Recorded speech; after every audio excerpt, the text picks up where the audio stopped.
ठीक है. हेलो, सही है. इको नहीं हो रहा बहुत? Echo. Hello.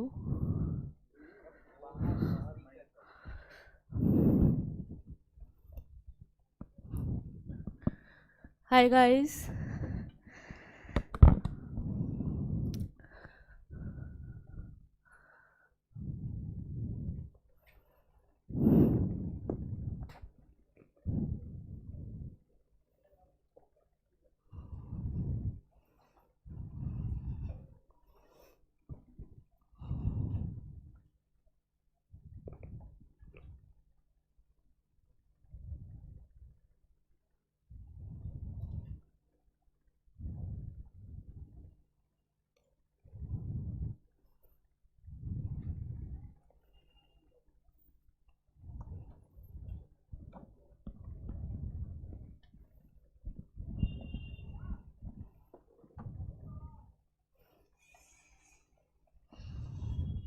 Ready?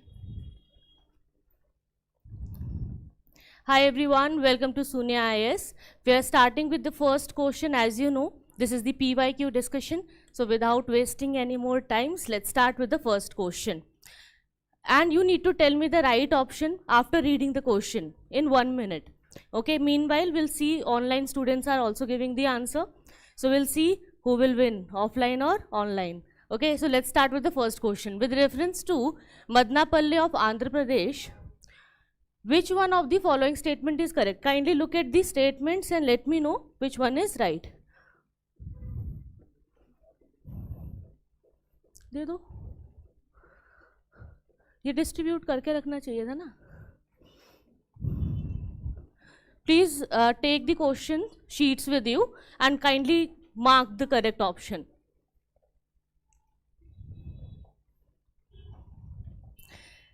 Rabindranath Tagore translated the national anthem from Bengali to English here. How many of you think that this is correct? What about this one? Madam Blavatsky and Colonel Olcott set up headquarters of Theosophical Society first here. No? Yes, are there, right? In Madras. But in many of the websites, if you Google it, I have seen myself that they have given this option. Okay, so that's wrong. However, partially all these statements are correct. Okay, is it right that Pingali Venkaiah designed the tricolor? But not in Madnapalle, right? So this is right, but partially, not completely. Pattabhai Sitaramaiah led the Quit India movement. Yes, he led it. He was a very important leader, but not in this area, right? So again, this is here, till here this is correct. In Andhra region, he was a very important leader, but not in this Madnapalle. Then, Rabindranath Tagore translated the national anthem from Bengali to English here, that's right. What was that known? That translation was known as what? Morning Song of India. Okay? Morning Song of India. If you want, I can dictate you the facts also for the correct option and incorrect options. But after discussion, okay, after discussing all the questions we will write. So, the right answer is C, that's right. And why? Because it was known as Morning Song of India, the translation. Okay, he also, gave this Janagana Mana to India, and he also wrote one more national anthem for a neighboring country. Yes, Amar Sonar Bangla for Bangladesh, that's right. And this is wrong because Madras is the right location. So, C was the correct answer. Who among the following is associated with Songs from Prison, a translation of ancient Indian religious lyrics in English? Bal Gangadhar Tilak, Jawaharlal Nehru, Mohandas Karamchand Gandhi or Sarojini Naidu? Mohandas Karamchand Gandhi. Why? Because he used to go to jail every time. Huh? Can you see here? Ancient Indian religious lyrics. Which ancient Indian religious lyrics? There are so many ancient religious texts, We had Upanishads, we had so many texts. So which one? Of course, Upanishads and other hymns from ancient religious texts. He compiled all of them, he translated it. Okay, so Mahatma Gandhi is the right answer. Okay, let's go for the next one. With reference to the British colonial rule in India, consider the following statements. You have 3 statements here. Which one of the statement is given are correct? Correct. Okay, you need to just check correct or incorrect, which is written here in the question. So they are asking for the correct statement. 3 statements are here. You need to understand the meaning of indentured labor, war conference, salt law. If you know this, then you can give me the right answer. Please consider reading it and tell me what is the right answer.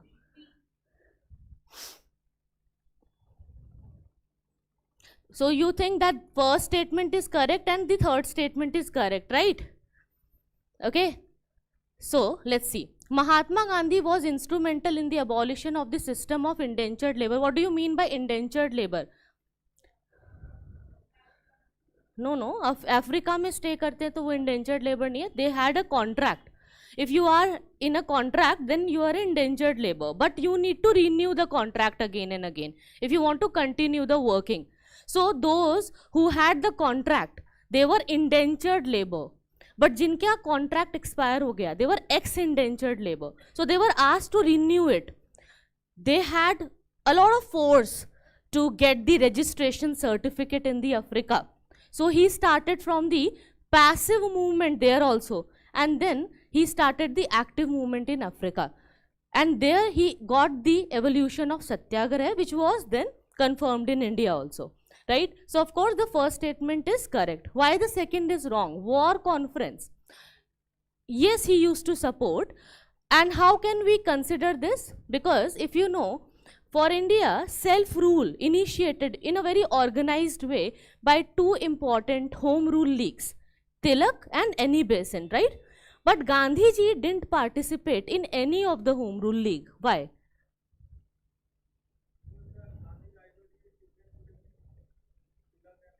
No, wrong answer. Ideology was fine. It was not an ideological clash. He wanted India to gain self-rule. He wanted self-rule or not? Yes. Annie Besant was also trying to get that. Tilak was also trying to get that. Then how ideological difference? It was not the ideological difference. At that time, he wanted India to support Britishers in the World War, as he thought that we will get some rewards and will get the self-rule and independence after that. So once we support Britishers, it would be a gain for India and it will help Indians in the international relations later.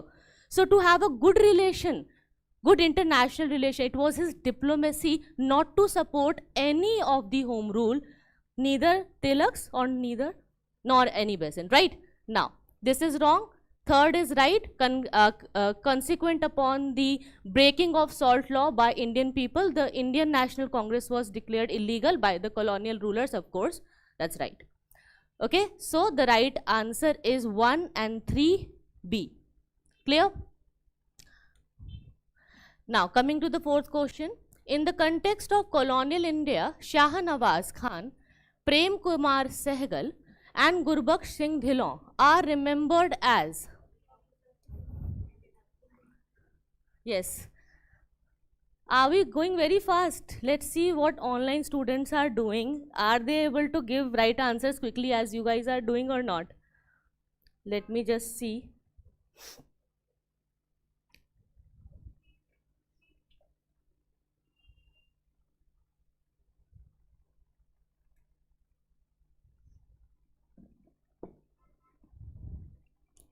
Okay, 71 students are there live, and I can see, yes, they are also very fast. They're faster than you. Okay, so the right answer is officers of Indian National Army. That's right. Why? See, whenever we call, or talk about army, there is a feeling that in army there is no religion. They only work for nation. And can you see the names? They are from 3 important religious groups.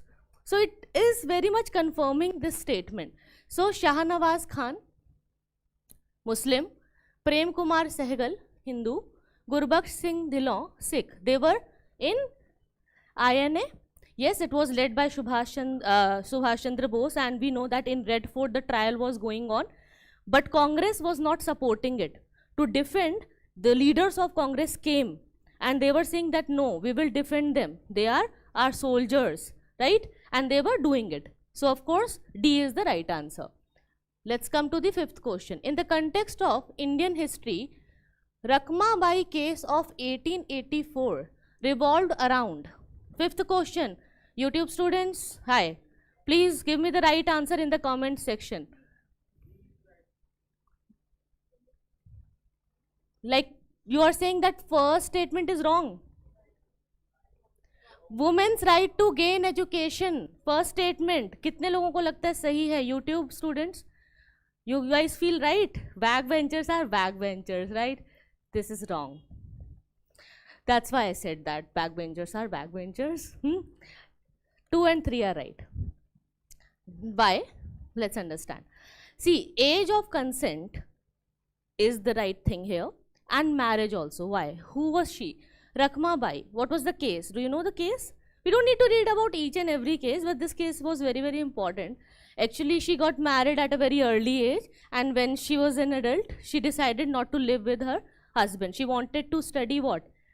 Medicine in England, and that's why she was revolting, right? So, these two things are fine. What is conjugal rights? No, not age of marriage, but something related to marriage.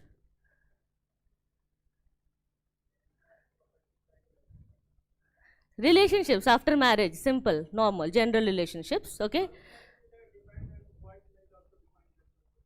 Yes, this term is for both girls and boys, right? Okay, so the relationship which is based on marriage, okay, that is conjugal rights, okay? Right of consent, right of, other things, permissions and all. Now, let's come to the next question. With reference to the book Deshar Katha, written by Sakha Ram Ganesh Deshkar, during the freedom struggle, consider the following statements. Number 1, it warned against the colonial states' hypnotic conquest of the mind. It inspired the performance of Swadeshi street plays and folk songs. The use of Desh by Deshkar was in the specific context of the region of Bengal. Let's start with the first statement. How many of you think that this is first one is right?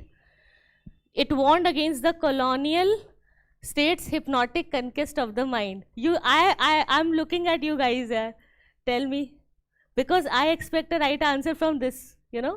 This time you can try.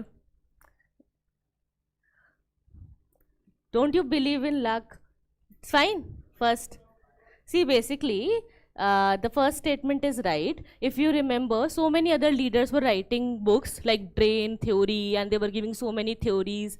So what he did, Ganesh Deshkar, he compiled all those theories, okay, and he made a very good explanation in a layman language, and he compiled everything in Deshar Katha, that how economic exploitation is happening, how political exploitation is happening, how civil rights are, taken away. So yes, the first statement is right, and he used to call it hypnotic conquest of the mind. If you start with any of the standard book, like Spectrum or anything like that, you'll see that the first chapter is the sources to study the modern Indian history, then approaches come.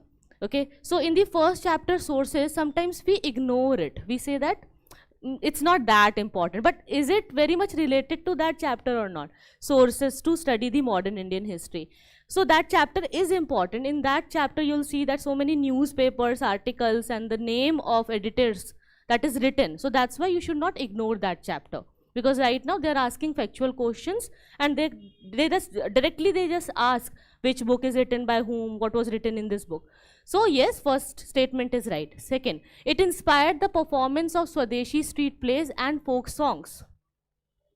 Yes, not just this Deshar Katha, but many other Indian novels and other songs in India, even Vande Mataram was inspiring, right? So yes, it was there in the Swadeshi street play. What was Swadeshi street play, what and when it was happening?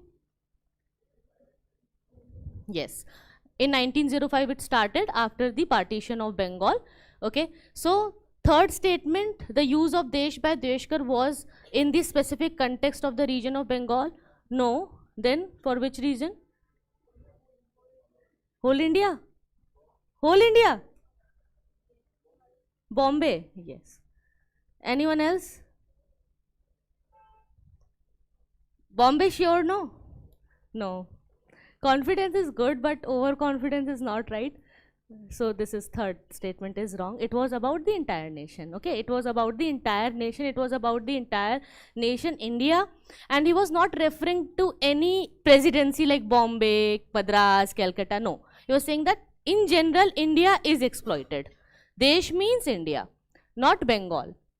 Seventh, Wellesley established the Fort William College at Calcutta because, number one, he was asked by the board of directors at London to do so.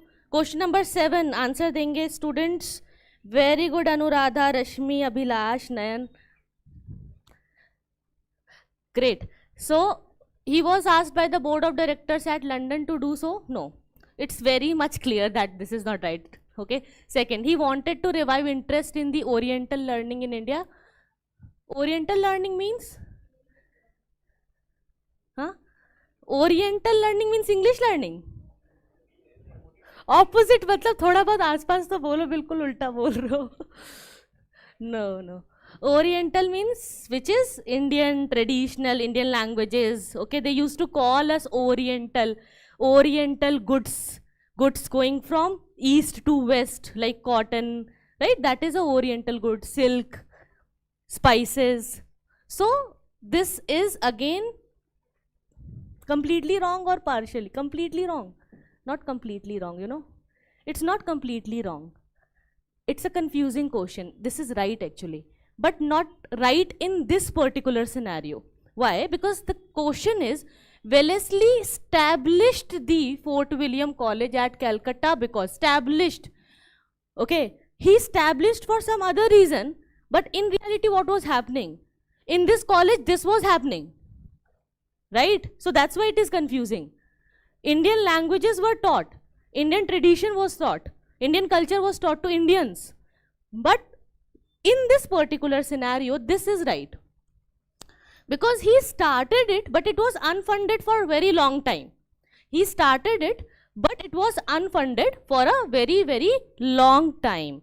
So we can say that this is right, but this is also not it's not incorrect.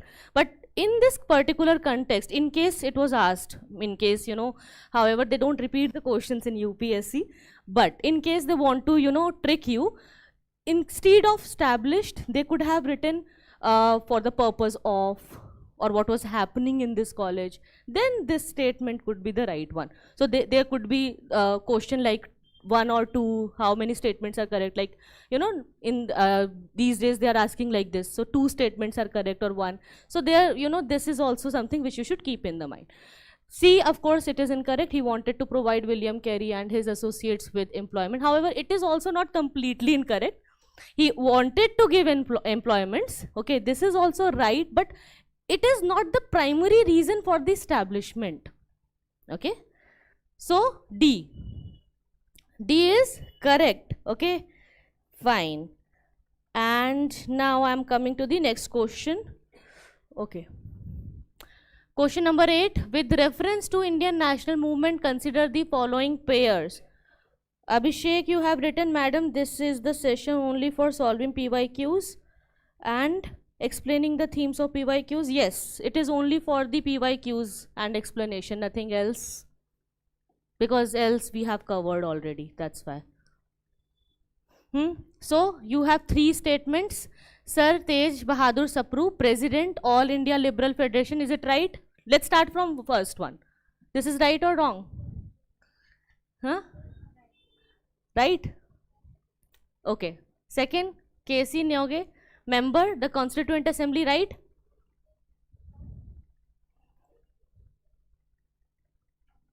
This is a tough question, no? PC Joshi,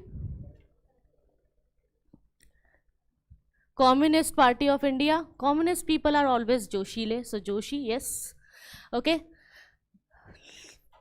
This is something which is disturbing you. but understand that all these three statements are right. Okay, so D, 1, 2, 3. Who gave the right answer for the very first time? Yes, Sonia Jairam, right answer. Let's come to the next one. Which among the following events happened earliest? Earliest, okay. First, Swami Dayanand established Arya Samaj.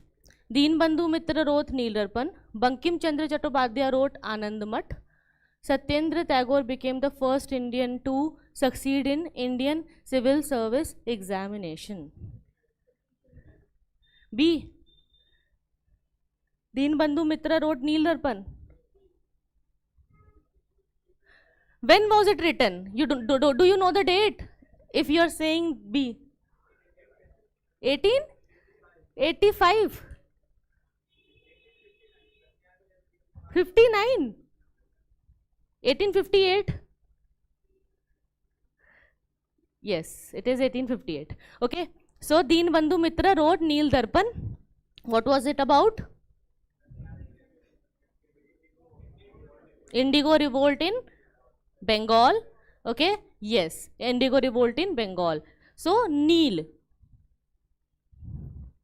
Okay, now next question. Question number 10. He wrote biographies of Mazzini, Garibaldi, Shivaji. Yes, yes, I can. He wrote, let's just complete this one. I'll explain you everything as I have discussed with you right now, as we are having online students also. I can dictate you the facts, I can give you all the explanations of wrong answers and right answers. But in the end, so that we don't lose the live audience, okay, I don't want to lose them. They are very important, okay. So that's why. So just let's finish it up. We have only 40 questions, around 40 questions are there. We are already on 10th. So I'm already very quick with you. So in the end, we can take each and every option. We'll discuss it, we'll debate on it, and then you can judge me accordingly, okay. Right now, let's just complete it. 10th one. He wrote biographies of Mazzini, Garibaldi, Shivaji, and Shri Krishna. Stayed in America for some time and was also elected to the Central Assembly. Aurobindo Ghosh, Bipin Chandra. Lala Lajpat Rai, very factual, nothing to explain. Of course, he was the one who wrote it. We all know that he was a Congress leader and he used to follow what? Moderate policies or extremist policies. Lal Bal Pal, extremists. Okay.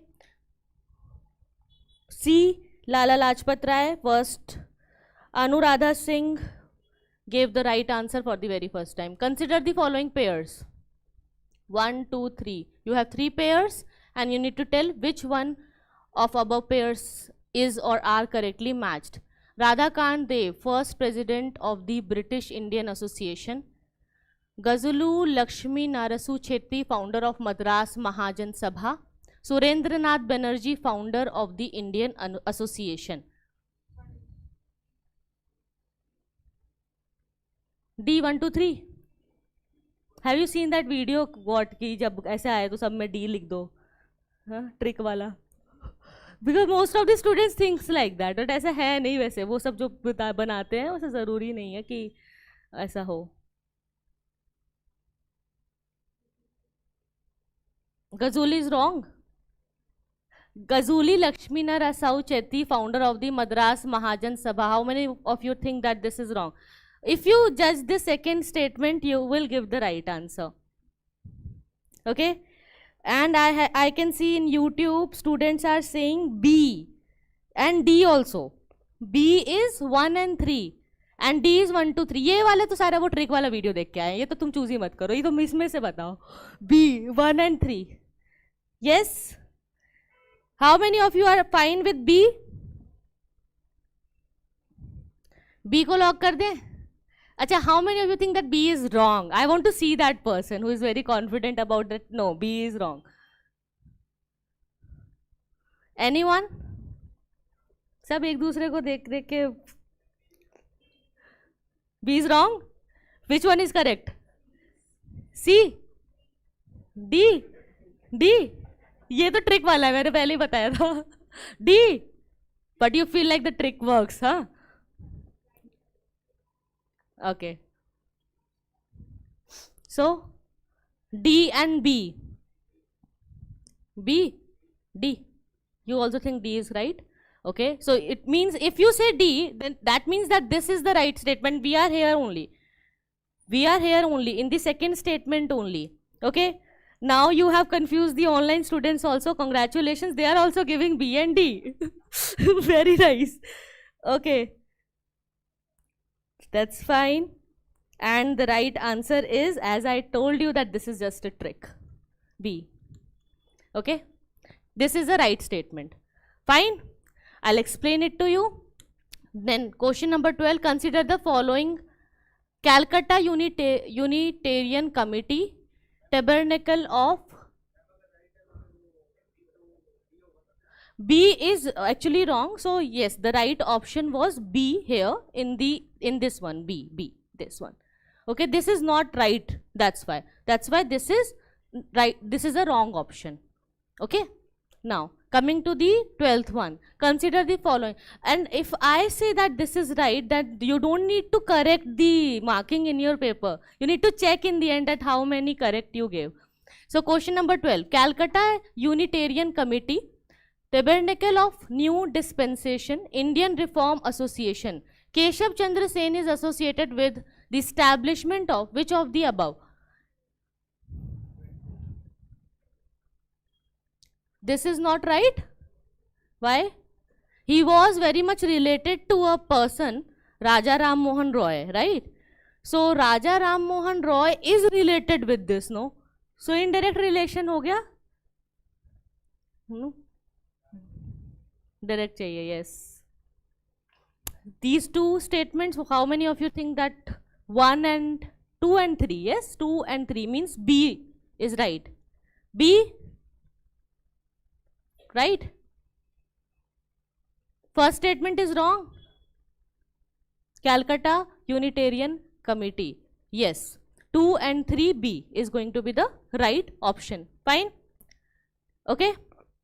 See, he was related to Raja Ram Mohan Roy and he was working in his sabha, but indirectly he was connected to this, but not direct, no direct relation. That's why.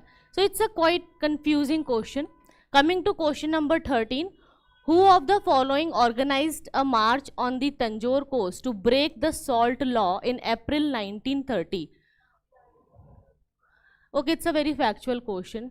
C. Rajgopalachari. Okay, he also gave a Rajgopalachari formula in the end, because when we were going for the independence, but his formula, yes, it failed, right? Now, let's come to the question number 14. Who among the following were the founders of Hind Mazdoor Sabha established in 1948?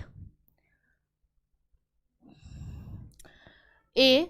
B. Krishna Pillai, EMS Nambu Diripad and K.C. George. B. Jai Prakash Narayan, Deen Dayal Upadhyay and M.N. Roy. M.N. Roy is a very important person. C.P. Ramaswamy Iyer, K. Kamraj and Veerasalingam Pantulu, Ashok Mehta, T.S. Ramanujam, G.G. Mehta. See, first of all, who among the following were the founders of Hind Mazdoor Sabha established in 1948? 1948. 2018 UPSC. Means early leaders को तो consider करेंगे ही नहीं अपन, क्योंकि 1948 is the date, right? So date is a good thing here. M.N. Roy is a very important person. He started military and communist campaigns, but he was not in this Hind Mazdoor Sabha. So D is going to be the right option. How many of you think D is the right one? D? Yes, it is right, guys. Don't get confused. D is the right answer. Okay.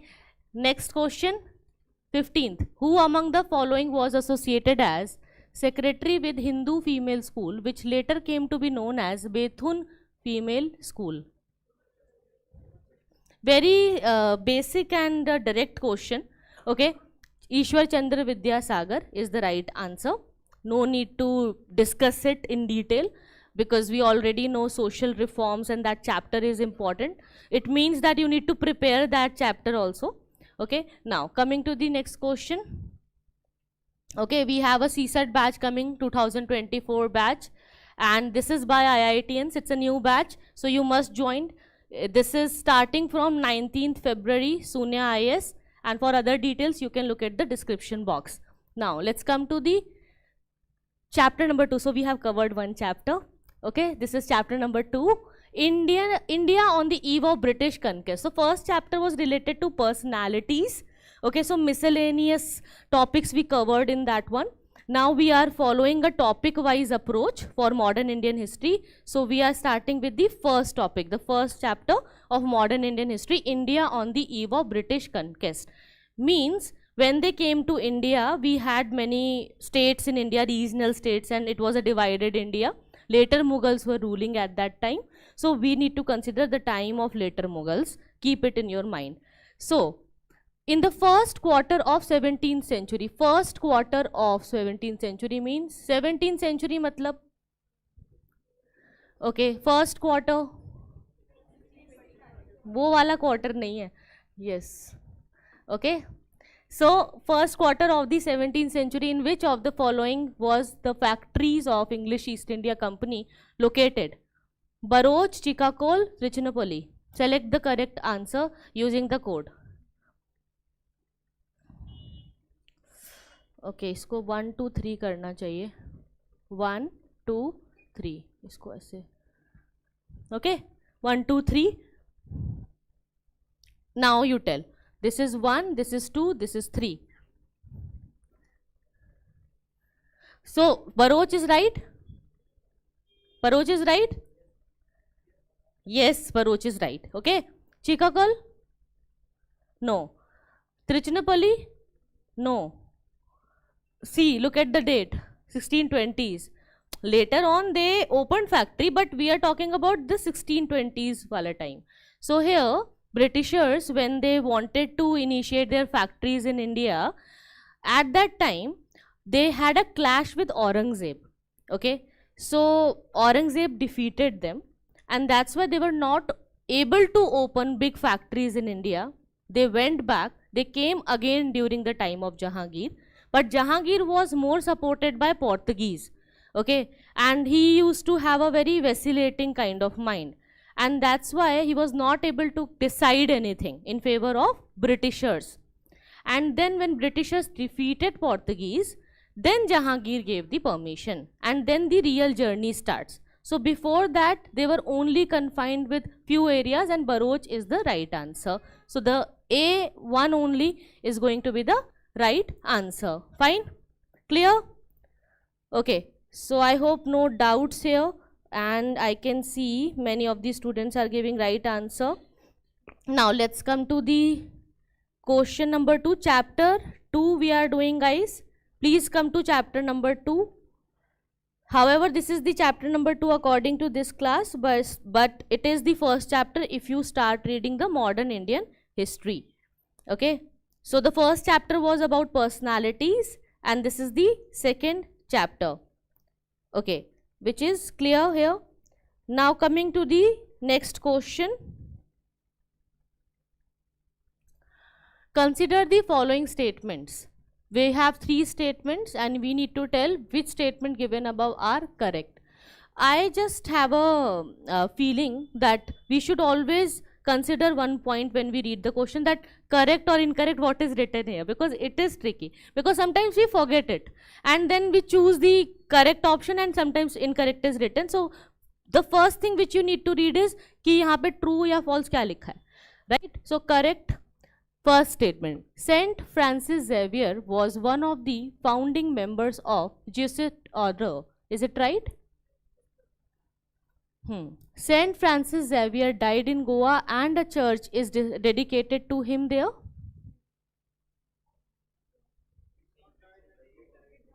Yes. He did not die in Goa. Okay. But church and his followers are there. The feast of Saint Francis Xavier is celebrated in Goa each year. Yes, of course, if the followers are there, and then of course they will follow him and they will enjoy the feast. So the second statement looks wrong. So we will just eliminate 2 and we'll get the right answer, which is C. Okay. Let me just check how many of the students are giving right answer. Yes.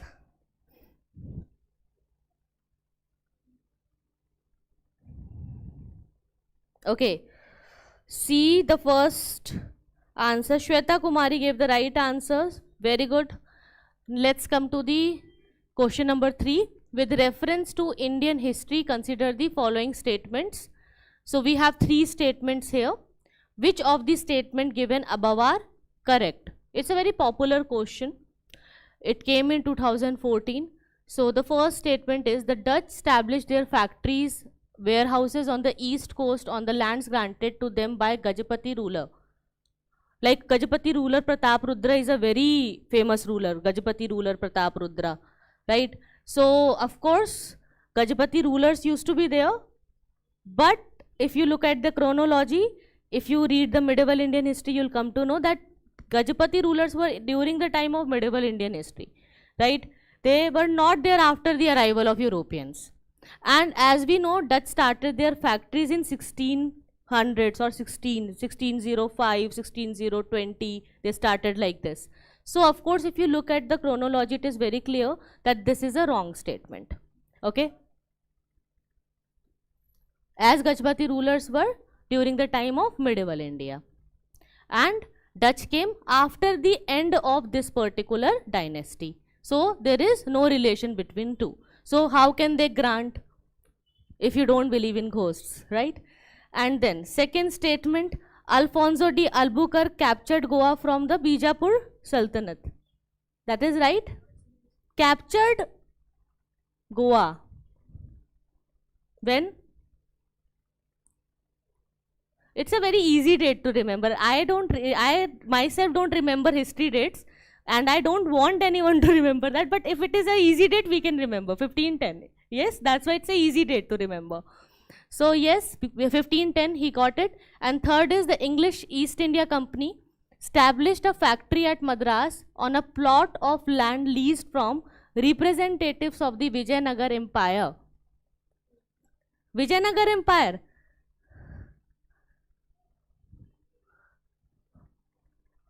Right? Why it is very famous? Because see, we know that how they started their presidency in Madras, and Madras was an important position for them, and because of that only they started the Carnatic Wars. So yes, the English East India Company established their factory at Madras, and it was a plot of land leased from a representative of Vijayanagar Empire. So 2 and 3, right?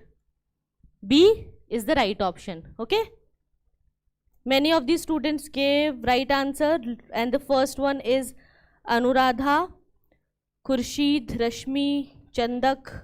Great guys, great. 1510, the right date was given by Khurshid Alam.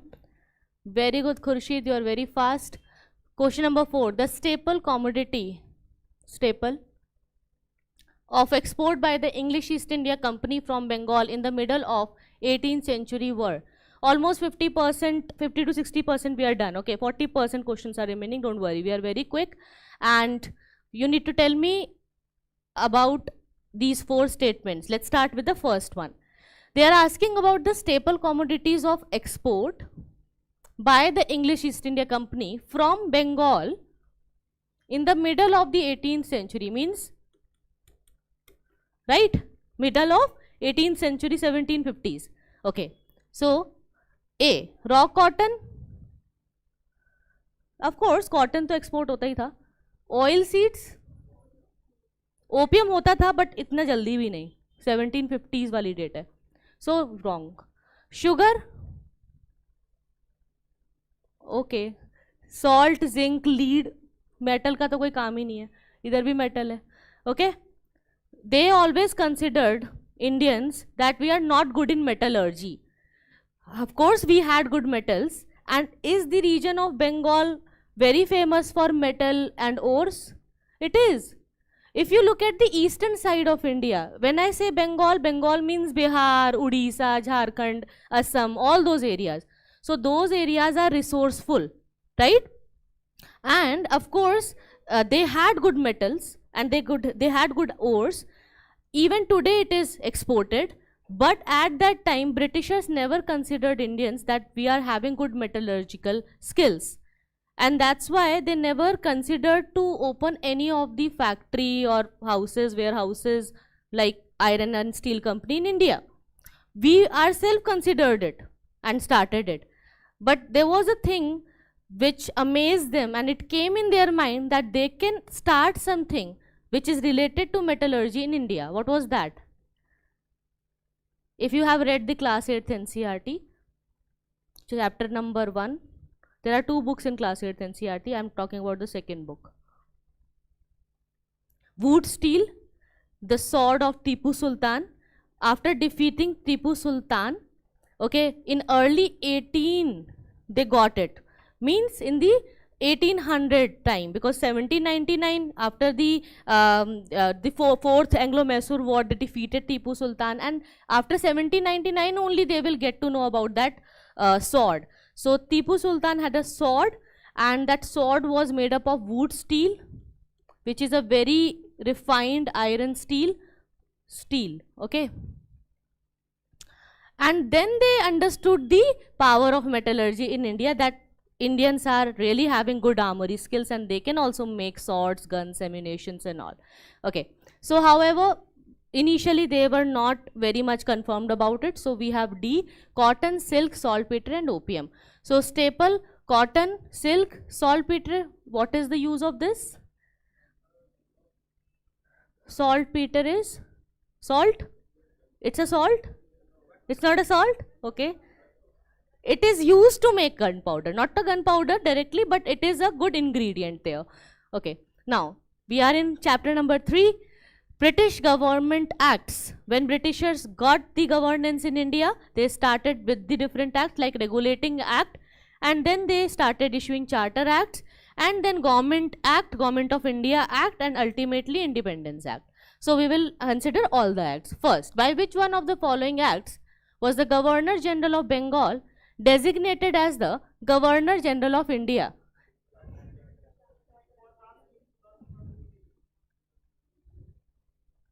Oh, they can ask this also, kya? That's fine, वैसे, good. D is the Charter Act of 1833. I have not made these slides, okay, in case there is any issue in the questions and slides.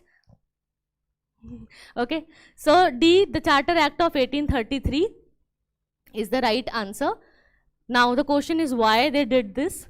They designated Governor General of Bengal as Governor General of India, GG of Bengal to GG of India. Jija is better sounding, right? Jija of India. So Governor General, why? To start? Yes, centralization, but why? What was the need? Was there any need of centralization in India? If you want to do governance in India, like Government of India Acts we are doing, we are talking about the British governance. So if we want to start anything which is related to governance in India, the biggest problem you will see is the problem of regionalism. Even today we have a problem of regionalism, right? If I tell you that I am from this region and if you are also from that area, you will feel very connected to me, right? After class you will come to me and will ask few questions, and I'll also consider that you are from my area, so yes, I should answer you in a better way, okay? However, I don't do that, but just for an example, we make friends accordingly. Why? Because we feel a sense of security. That's why. Here, the reason was that India was already having the problem of regionalism, and they knew that if you understand the Anglo-Maratha wars, what happened? In the first Anglo-Maratha war, Raghunath Rao, he signed the Treaty of Surat with whom? Yes, Bombay's governor of the Governor General of Bombay, not Bengal. And that time again Colonel said that no, you should sign a new treaty, Treaty of Purandar, because we will not consider this treaty. It was not signed by the Calcutta governor. So we will not consider it. And then there was a clash because Bombay gave the resident to Raghunath Rao, but Calcutta was not understanding it. And that's why the war happened. And it led to a very big battle. And then they reached to Talegaon, and then the Marathas were defeated.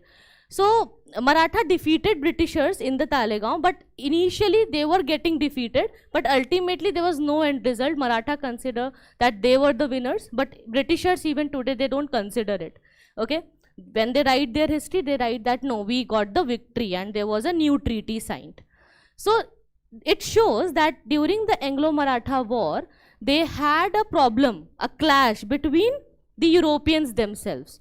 To avoid this clash, they wanted to have a unitary law, and that's why they applied this centralization in India. So the centralization in India started with the Charter Act of 1833 by taking away the legislative rights of the governor of Madras and the governor of Bombay and making them under the control of Bengal. Okay. Consider the following statements about the Charter Act of 1813. 1813 means company rule, not crown rule. Okay. It ended the trade monopoly of East India Company in India except for trade in tea and trade with China. Right? But why they just, took this tea and China in their consideration? Huh? Yes. Oldest company is fine, but if other commodities are not there, then why they are including tea? Tea was so important for them, kya? What was the importance of tea for Europeans? If you drink tea, then you will know the importance of tea. It's a very important thing, okay? We live without everything, but we can't live without tea, okay? And with different flavors, we have evolved elaichi wala, adrak wala and all. So tea is a very important commodity, first of all, due to their geographical location, okay? Because of their geographical location. Second, they are very addictive towards it, right? They are addicted. And they used to be so addicted that they used to bring tea from China. And to have a balance of control with China, they wanted to sell something to them. Opium, they used to sell. So they started selling opium to China to get a balance of trade, to have a balance in import and export, because they were importing a lot of tea. Okay, like India is also one of the largest producer of tea in the world, but we don't export it. Why? Because we drink it. That's why. So we are the exporters, but we are also the biggest consumers in India. That's why we are not able to make a good business in tea. But अगर ये habit नहीं होती चाय पीने की, तो सोचो हम लोग कितना कमाते, बिकॉज हम लोग खुद ही पी जाते हैं तो बेच नहीं पा रहे हैं. Same was happening with Europeans at that time. Even the culture of tea came with the Europeans in India, but if you go to the village area even today, you'll see that people will give you a glass of water with a sweet. They will not offer you tea. और बच्चों को तो चाय पीने भी नहीं देते. Even today we consider it wrong in Indian families. Now, this is very clear that this is right. It asserted the sovereignty of the British crown over the Indian territories held by company territories. अरे तो 12th fail वाला हो गया मेरे साथ. Territory, terrorist, same. So it asserted the sovereignty of British crown over the Indian territories held by company. Is it right? Why? Wrong? It asserted the sovereignty of British crown over the... See, they are not saying that the British crown will come. They are saying that the sovereignty will come. So sovereignty could be there, no? Sovereignty means the suzerainty, superiority. Okay. Third, the revenues of India were now controlled by the British Parliament. So who will control?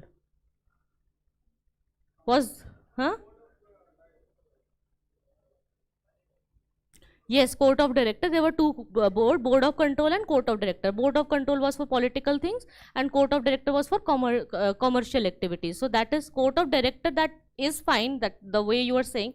But is the statement correct? 1, 2 and 3. How many? Third is wrong. Rashmi is saying third is wrong. Okay.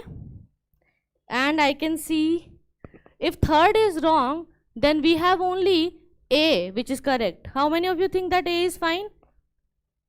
If third is wrong, then we have only A, right? We will be left with this one. Okay. Abhilash Raut is saying A. C, 1 and 3.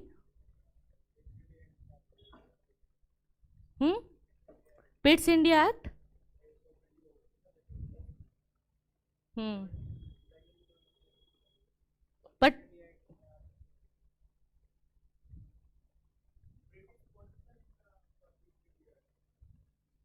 But they are not talking about possession, no, they are talking about the asserted the sovereignty of British crown over the Indian territories held by the company. This is first, second, third.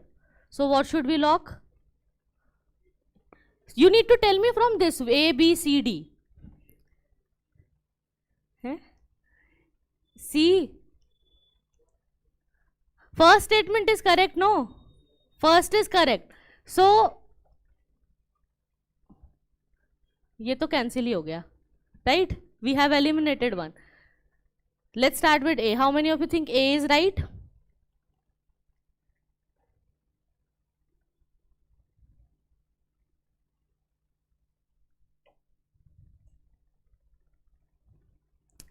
So the right answer is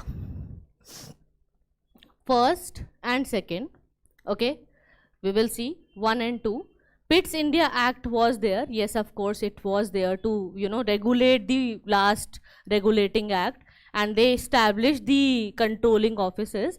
But the sovereignty of British crown over Indian territories, when they are saying territories, means entire possession, which is controlled by East India Company in India now, is now handled by Britishers. It was confirmed. So that's why the second statement is right. The revenue of India were now controlled by the British Parliament. That is wrong, as he said that no, we had a new board.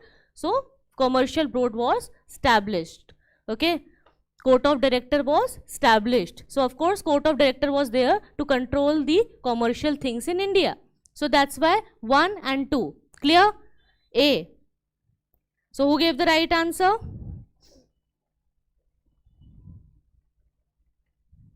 Okay. Now coming to the next question, what was or were the objects of Queen Victoria's proclamation 1858? So 1858 means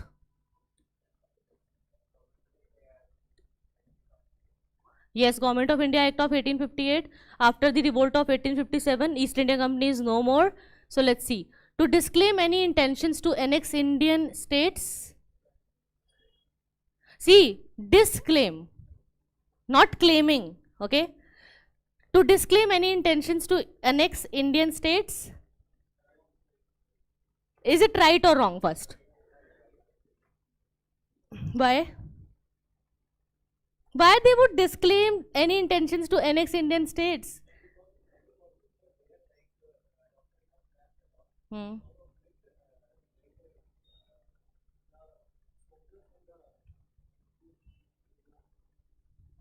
Actually, it was very much clear that Britishers are trying to capture and take away the territories. So many princely states supported the revolt of 1857, if you remember.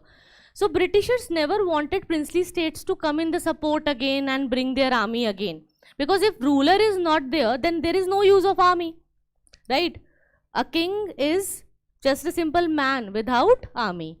So they knew that if army or sepoys will not get the support from any of the Indian ruler or princely state, then it would be easy for the Britishers to retain. So that's why they gave a new right to princely states now, Nawabs and kings, that okay, we are friends, we are equal. Like Queen is there in England, so you are also a Nawab, and we both are together, will not take away your territory. We will not apply doctrine of lapse, subsidiary alliance on you. So you need to be very much assured now.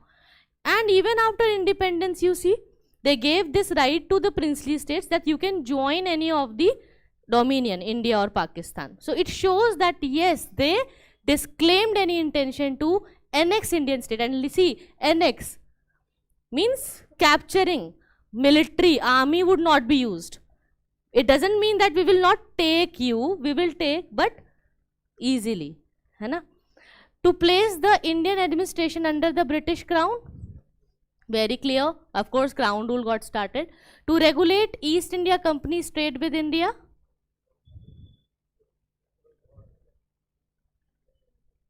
Trade, to regulate East India Company's trade. There was no East India Company now. It was there, no, but it will be trading. ऐसा थोड़ी ना है कि सब लोग अपना काम बंद करके चले जाएंगे. It will be there, but regulate कर रहे हैं उसको. क्यों regulate कर रहे हैं? मतलब कर भी रहे हैं या नहीं कर रहे? पहले तो this is the question. What do you think? After the revolt of 1857, 1858, or this crown rule got started, East India Company vanished from India. So they were trading in India. Where? They were doing. Yes, they had no ruling rights, right? So first of all, of course, the company is going to be there. They will have their trades, private and things like that. They will not vanish, okay? But there is no reason of coming with a Government of India Act, which is Government of India Act, and that is giving regulations to a company. There is no connection. If you are having a Government of India Act, that is for the governance. So you will talk about the governance in India. Why are you talking about a company? For a company, if you want to regulate, you can ensure any other act or a rule book for them, no? So why to mix? So that's why this is wrong. So the right answer is A, 1 and 2. Clear? Okay. Now let's come to the question number 3 is done. Okay, fine. I can see online students are also giving right answers. That's very great, guys. Very nice. Okay. Now let's come to the next question. The Government of India Act of 1919 clearly defined, it is from UPSC 2015, old question, the separation of power between the judiciary and the legislature. Separation of power was not there. 1919 नहीं है, it's Montagu Chelmsford वाला, not Montfort. The jurisdiction of the central and provincial governments, the powers of the Secretary of State for India and the Viceroy, none of the above. So, polity.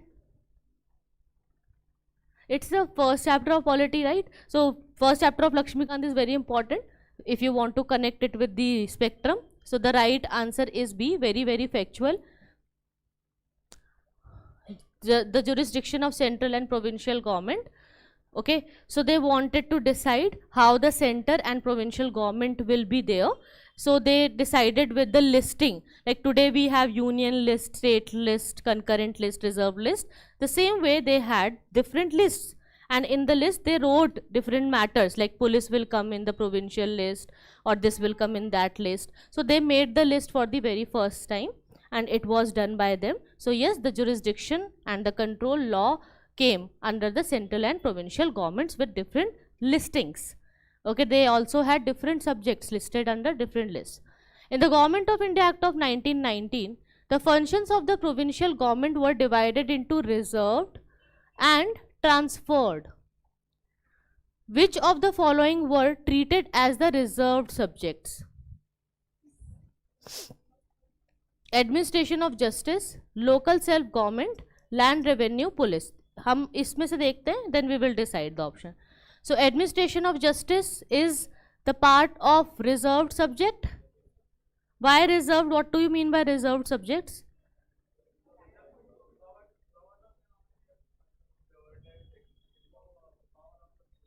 Yes. So see, reserved means something which is very important, right? Then only we will reserve it. So we know that defense, army, banking, taxes, big matters. Central government will always want to reserve it. Governor will always want to reserve it. So with common sense, we can say that yes, he would like to reserve it. Local self-government.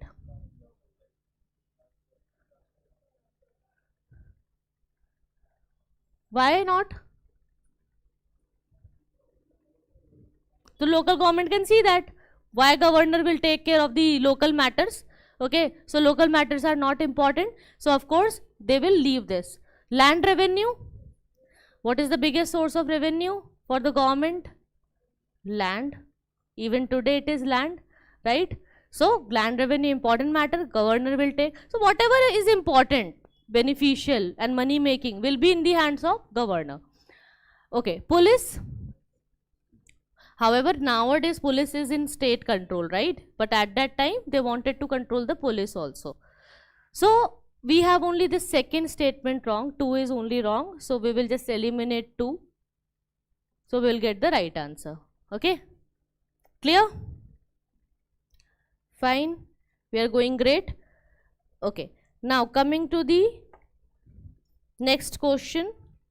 We have completed 5 questions from this chapter.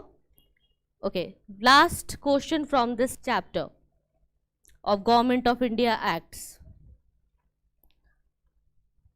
Consider the following statements. The Montagu-Chelmsford reform of 1919 recommended granting voting rights to all women above the age of 21.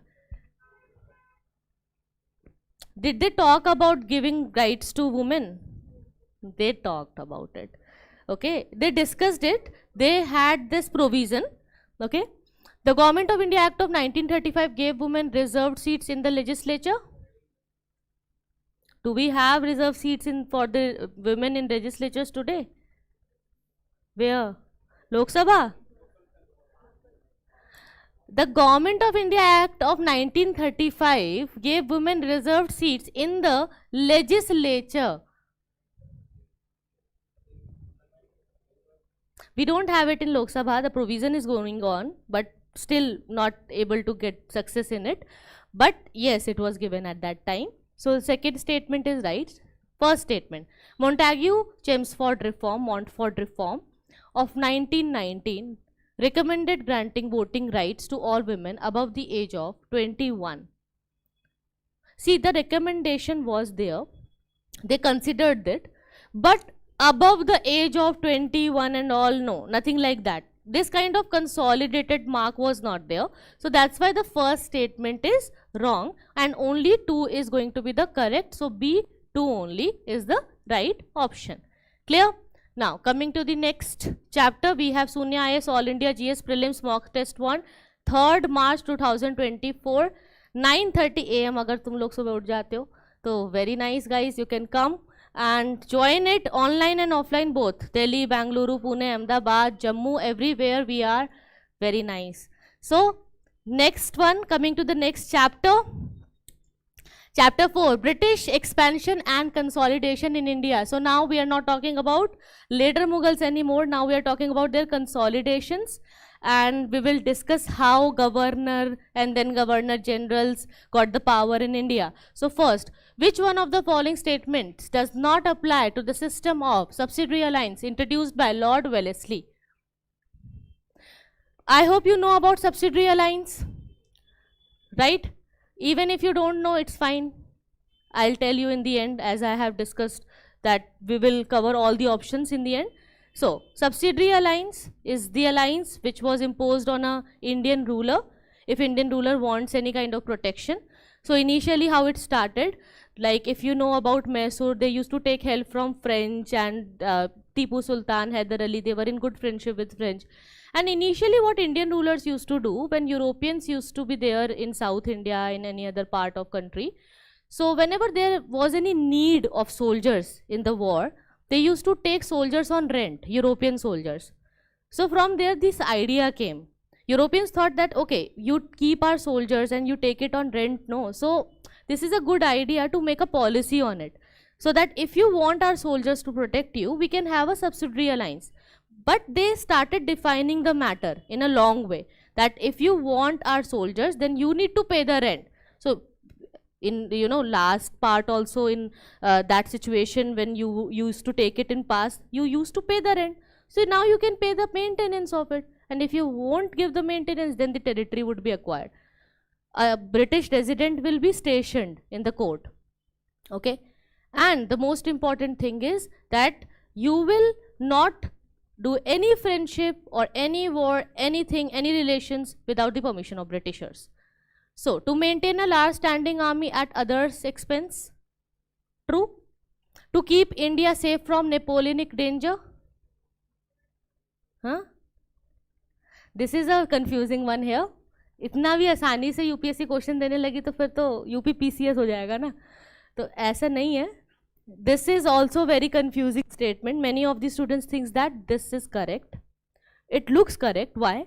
Because there was a provision in the subsidiary alliance system that Britishers will protect the territory from any foreign invasion. And there was a Napoleonic danger. It was considered that Napoleon could come to India. So French-Russian invasion, they were afraid, Britishers were afraid. And that was the reason when they imposed that, anti-national tag on Tipu Sultan, that you are sending emissaries here and there. That's why we'll start this Fourth Anglo-Mysore War with you. So, of course, this is something which can confuse you. So, to keep India safe from Napoleonic danger,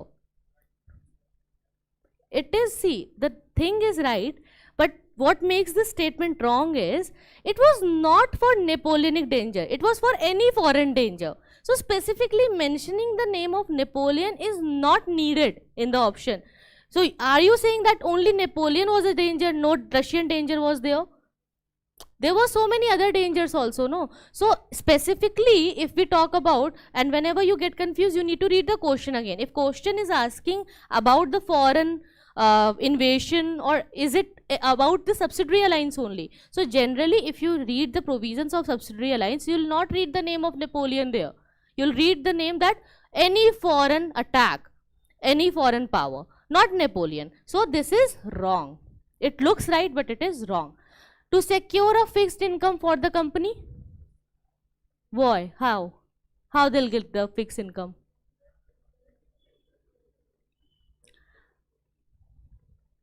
But see, which one of the following statement does not apply?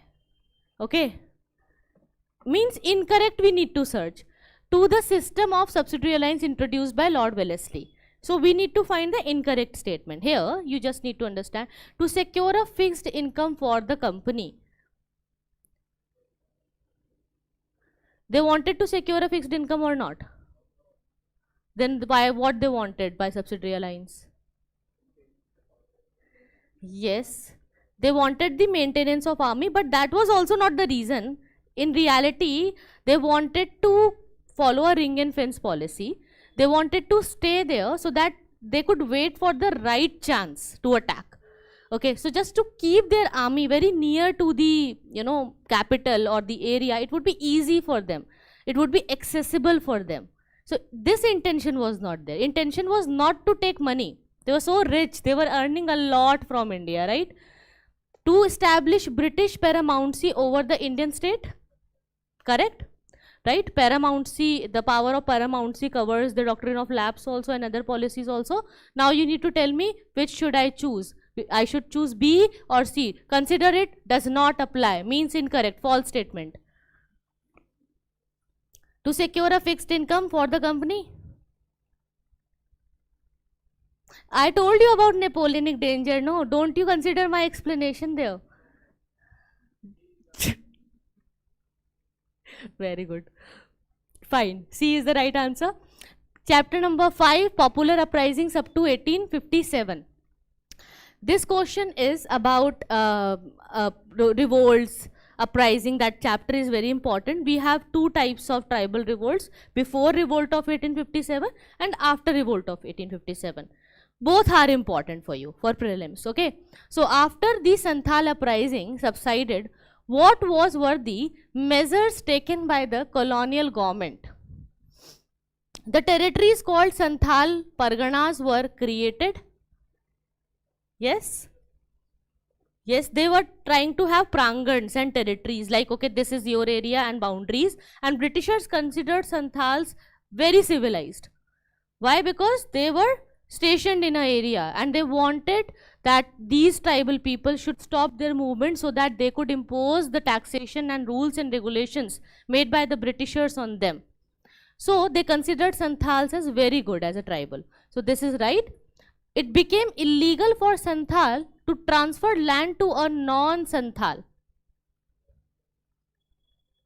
But what's the problem? If it's my land, I can sell it to anyone. This is my right.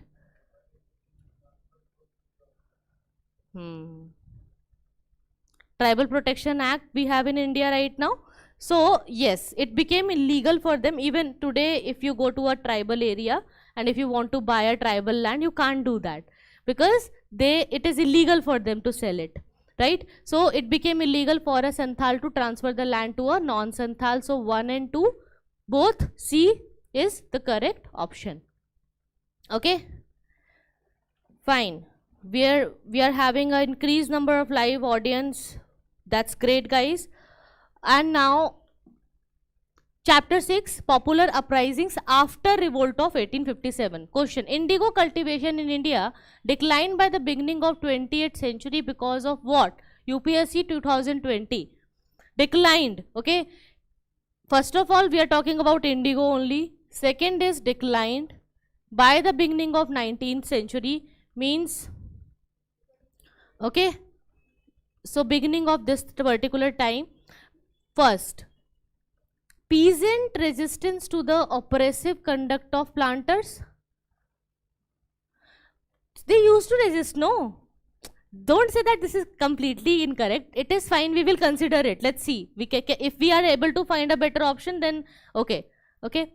Its unprofitability in the world market because of new inventions.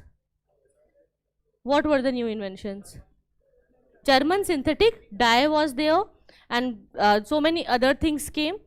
Initially we had different plants. Woad plant used to be there, but initially it used to give us a pale dull color. The blue color used to be there, but it was not good. But German synthetic dyes were really rocking the market. That's why they were doing fine. See, national leaders opposition to the cultivation of indigo. Were national leaders against the cultivation of indigo? See, they were not against the cultivation, but they were against the methodology which Britishers used to follow. Government control over the planters. Of course, there is no role of it. So, right answer is this, B. Unprofitability in the world market. So, what they started doing? When they understood, planters, when they understood that this is unprofitable, and in the world market there is no use of indigo anymore, what they started doing in India? Teen Kathia system. Teen Kathia system was not when they understood the unprofitability. When they thought that it is profitable, they started the agreement as a Teen Kathia system, like 3/20 part of your land would be under the cultivation of indigo by giving cash advance payment to the peasants.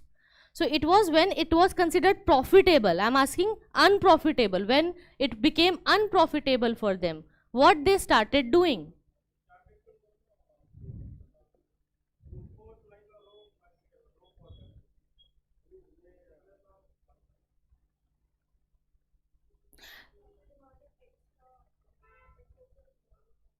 Yes, they started demanding extra money, illegal compensations, and that's why after Gandhiji came to India, the first one, Champaran Satyagraha, which is also the first non-cooperation movement of India, was started.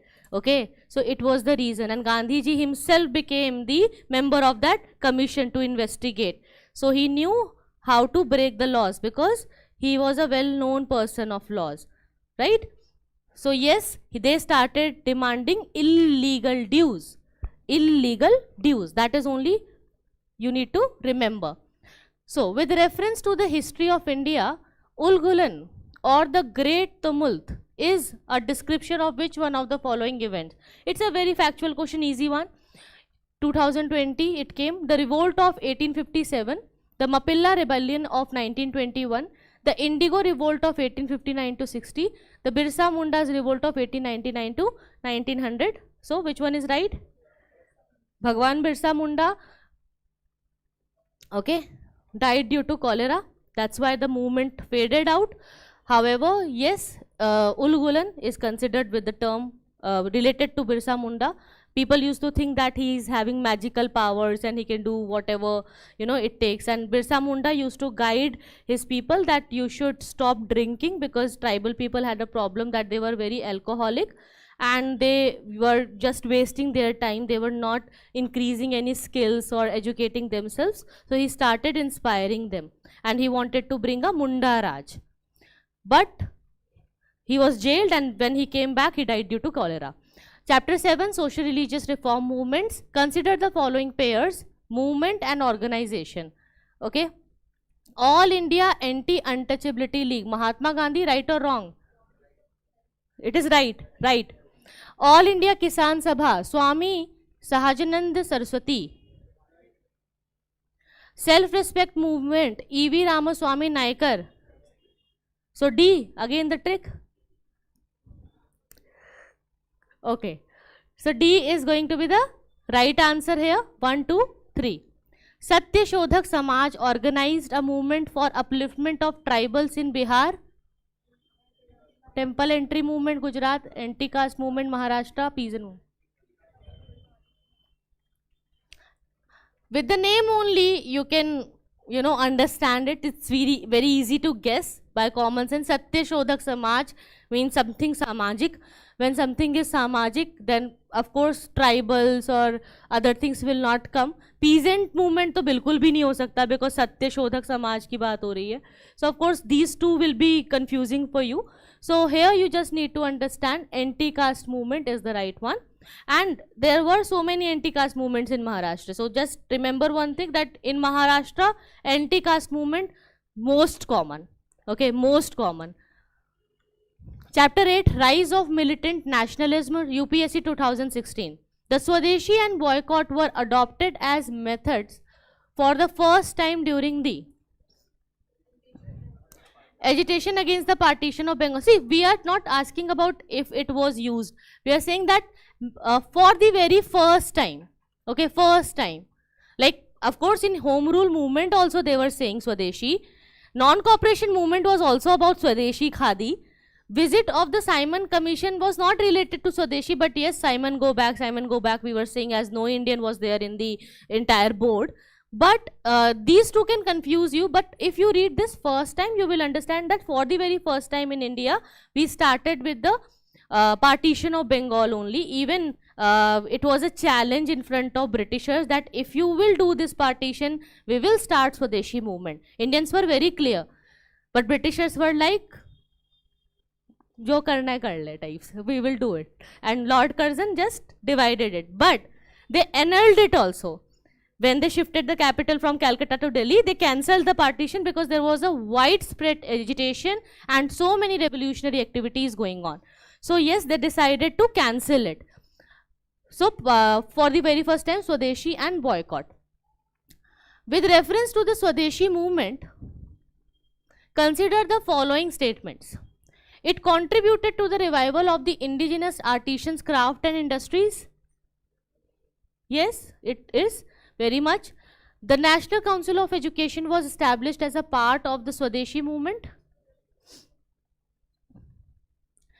National Council of Education was established as a part of Swadeshi movement. National Council of Education and Swadeshi movement. Look at the relationship, no? Why Swadeshi movement was there? What was the demand of Swadeshi movement? No, non-cooperation is a different movement. Huh? No, what was the purpose of Swadeshi movement? The purpose, give me a one-word answer. What was the purpose of Swadeshi movement? Purpose, it was against the partition of Bengal, but the purpose was not to stop the partition. It was already done. They were protesting against it. But what was the purpose? Atmanirbhar Bharat. Use of Indians in? Not in Indian goods. Use of Indians is fine, but not in Indian goods. Self-rule. You should be very specific, okay? Interview class. Okay, just come back to the PYQ discussion now. So basically, the National Council of Education was established as a part of the Swadeshi movement is not that right. However, yes, they wanted to start different national education. They were working with different schools and they started organizing things. It contributed to the revival of indigenous artisans, crafts and industries. That is completely right. Clear? The National Council of Education was there. It was started, but it was not the part of Swadeshi movement. During that Swadeshi movement, during that part only, during the time of struggle, they started it, but it was not by the Swadeshi movement and the Swadeshi leaders. Okay. Now, coming to the question number 2 is done. Yes. In Bengal partition, Yes. You're saying that in Bengal partition, they were not demanding self-rule, right? They demanded it later, right? Right. What I'm saying is that they were asking Swaraj, right? What is Swaraj? They demanded Swaraj or not? Swarajist was there? They demanded Swaraj. What is Swaraj? Swaraj is self-rule only. It became well defined in the later stages, you can say. You can't say that they didn't demand. The purpose of that movement was what? To get Swaraj. Before Gandhi, it was there in India. Okay, it was before the Gandhiji. If you read read the entire history of Gandhi, when Gandhi came to India, he knew that the feeling of Swaraj is there, but he started defining it in a better way. And then during his time, when so many home rule leagues got started, he saw it, he supported it, but he never joined it. Okay, and then during the non-cooperation movement, he started the clear intention of getting dominion status. So it is a journey of Swaraj to self-rule, to dominion status, and from dominion status to independence. It's a 4-step process. So understand these 4 steps and then you will understand that how it started. Okay, so the idea of Swaraj was there for the very first time in the Swadeshi movement after the partition of Bengal, and I am right, it is confirmed with the last question which we discussed. Okay, we had discussed the question, no, it was asked in prelims and the right answer was partition of Bengal there. So it confirms that. Okay, now coming to the next question. The partition of Bengal made by Lord Curzon in 1905 lasted until the First World War, when Indian troops were needed by the British and the partition was ended. King George V abrogated Curzon's Act at the Royal Darbars in Delhi in 1911. I explained it to you. My bad. So now you got it already. Gandhiji launched his civil disobedience movement, the partition of India in 1947. No. The right answer is B.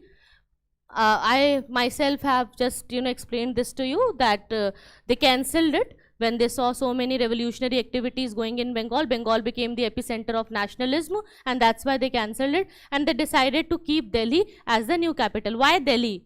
Why not Bombay? Why not Madras? Yes, to appease the Muslims, to get a lure in the Muslim community that Britishers want Muslims to relive their dominance again in India. Next, First World War and the nationalist response. In 1920, which of the following changed its name from Swarajya Sabha? All India Home Rule League, simple and easy, very factual. So Swarajya Sabha name was All India Home Rule League. 2018, this question was there, very factual. So it means that in modern Indian history, we have 30 to 40% factual questions also. If we just read a book again and again in a same chronology, it will be set in our mind and we will be able to solve 40% of the factual questions. Okay. Now coming to the next one, chapter 10, first phase of the revolutionary activities. First phase means not the phase of Bhagat Singh. He was in the second phase. Okay. Yes, Gadar party and other revolutions. So the Gadar was a revolutionary association of Indians with the headquarters at San Francisco, nationalist organization operating from Singapore, militant organization with headquarters at Berlin, communist movement for India's freedom headquarters at Tashkent. It is related to M.N. Roy. Okay. It is not related to Gadar party, but when you will read about the revolutionary activities, there you will read this particular point of Tashkent, and that will be, confusing for you if you have read that chapter together. So to confuse you, they have given this option, but the right answer is this, yes, revolutionary association with the headquarters at San Francisco. What was the purpose of this Gadar party? What was the purpose? See, revolutionary activity was the purpose, and they wanted to support revolutionaries also who were there in India. So Raj Bihari Ghosh was the one who was supporting, and he came with Gadar party, and they both planned an entire movement, but it was a failure because they got a kind of a, you can say, dhokha, okay, by their own team leaders. Now, what was the main reason for the split in the Indian National Congress at Surat 1907? Very easy question. I can say easiest question of the day. ये तो कोई गलत बोलेगा नहीं. Introduction of communalism into Indian politics by Lord Minto. When the introduction of communalism got started? 1909. Officially in 1909, unofficially even before that, but divide and rule officially came in 1909 by Morley Minto reform. So that's why Minto is here. So 1909 Morley Minto reform they are referring. Extremist lack of faith in the capacity of the moderates to negotiate with the British government. That is right. But why they had lack of faith? What was the reason?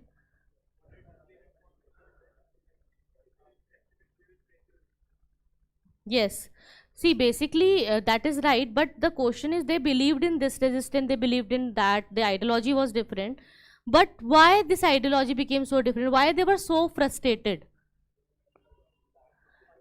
See, the problem is that, see, if you are following a method and if you're not getting results, then you'll be frustrated, no, that this method is not working. And time was a problem. For 20 years, they were following prayer, petition and plead only. So it was 20 years. And the result was the partition of Bengal after 20 years. So it is very clear that the method was not working. And that's why they had lack of faith. Foundation of Muslim League? So of course not. Aurobindo Ghosh, inability to be elected as the president of Indian National Congress, no need. So of course B is the right option. Consider the following freedom fighters. We have 3 freedom fighters. I explained this also by mistake to you, but I hope you'll give me the right answer. Barindra Kumar Ghosh, Yogesh Chandra Chatterjee and Rash Bihari Ghosh. Who of the above were actively associated with Ghadar party? We all know this. We have just covered it. Rash Bihari Ghosh. Okay, he was a revolutionary working in India. He was contacted and they both joined. Chapter 11, Mahatma Gandhi, Emergence and Ideology. Most important favorite subject, favorite chapter of UPSC, Mahatma Gandhi. Okay, question number 1. Which one of the following is a very significant aspect of Champaran Satyagraha, which is also the first non-cooperation movement in India? Please read the 4 statements. Number 1. Active all India participation of lawyers, students and women in the national movement. Was it there? Mass struggle got started with Gandhiji, but it is not related with Champaran Satyagraha. It is related with non-cooperation movement. So this is wrong. Active involvement of Dalit and tribal communities of India in the national movement. Joining of peasants unrest to India's national movement.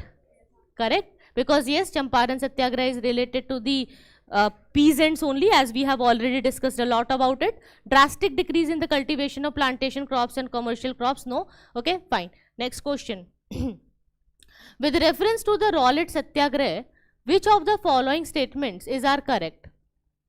We have 3 statements. You need to select the correct answer using the code. Number 1. The Rowlatt Act was based on the recommendation of the Sedition Committee. In Rowlatt Satyagraha, Gandhi tried to utilize Home Rule League. He was utilizing.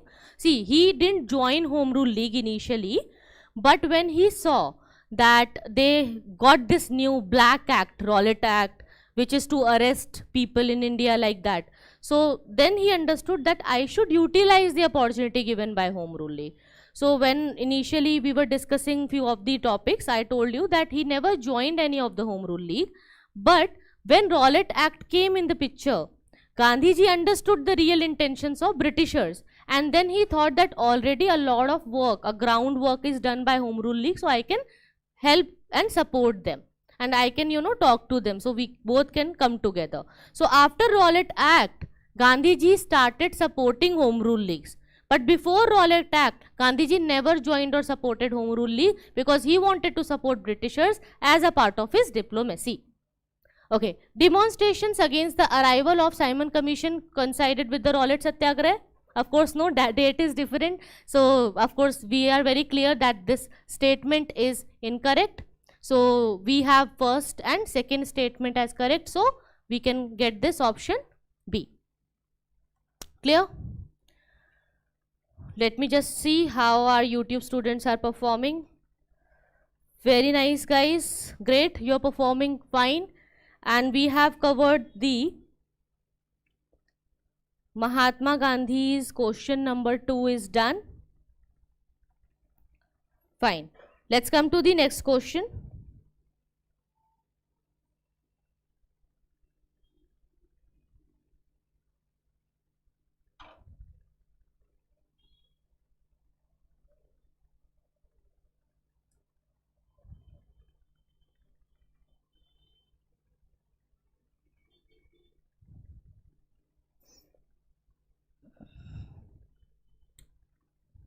This is the next chapter, chapter 12, Nationalist Response in Wake of Second World War.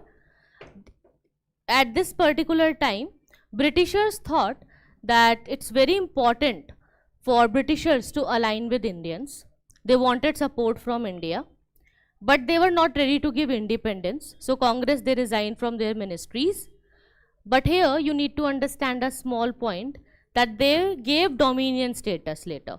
It was rejected by Indians because we were saying that no, now we don't need dominion status because we already declared Purna Swaraj. That's why. So with this background knowledge, come to this question. With reference to the proposal of Cripps mission, consider the following statements. The question is repeated many times in the exam, as you can see, different years. The Constituent Assembly would have members nominated by the provincial assemblies as well as princely states. Any province which is not prepared to accept the new constitution would have the right to sign a separate agreement with Britain regarding its future status. Let's come with the first question, first statement. Do you think this is right? Please read it again and tell me. The Constituent Assembly would have members nominated by the provincial assemblies as well as the princely states. Elected? You think that they were elected? We are talking about Cripps mission. We are not talking about Constituent Assembly after independence or very near to that. See, partially they were nominated, okay, partially things were there, partial election, partial nomination was there. So the statement is not completely wrong, but it is confusing. So this is incorrect. Clear? Second, any province which is not prepared to accept the new constitution would have the right to sign a separate agreement with the Britain regarding its future status. See, they are not saying that you can join any of the dominion. They are saying that if you want, you can sign a separate agreement with British, separate agreement. And that's why many of the nationalist leaders, they said that you are trying to have a seed of anti-nationalism in India and trying to increase the separatist tendency in India. And that's why we were against the Cripps proposal. Why Cripps proposal was rejected? If you look at the rejection and the points of rejection, you'll find that this is a great point for our rejection. That you are against the nationalism of India. So, B2 only will be the right answer here. I hope you are marking the option, and you should also write the names, like your own name on the sheet, so that you can see that you don't exchange the sheet with someone by mistake or intentionally. Okay. So now coming to the next question, with reference to 8th August 1942 in Indian history, which one of the following statement is correct? Please read. First, the Quit India resolution was adopted by AICC, All India Congress Committee. The Viceroy's Executive Council was expanded to include more Indians. The Congress ministries resigned in 7 provinces. Cripps proposed an Indian Union with full dominion status once the Second World War was over. Cripps proposed it or not?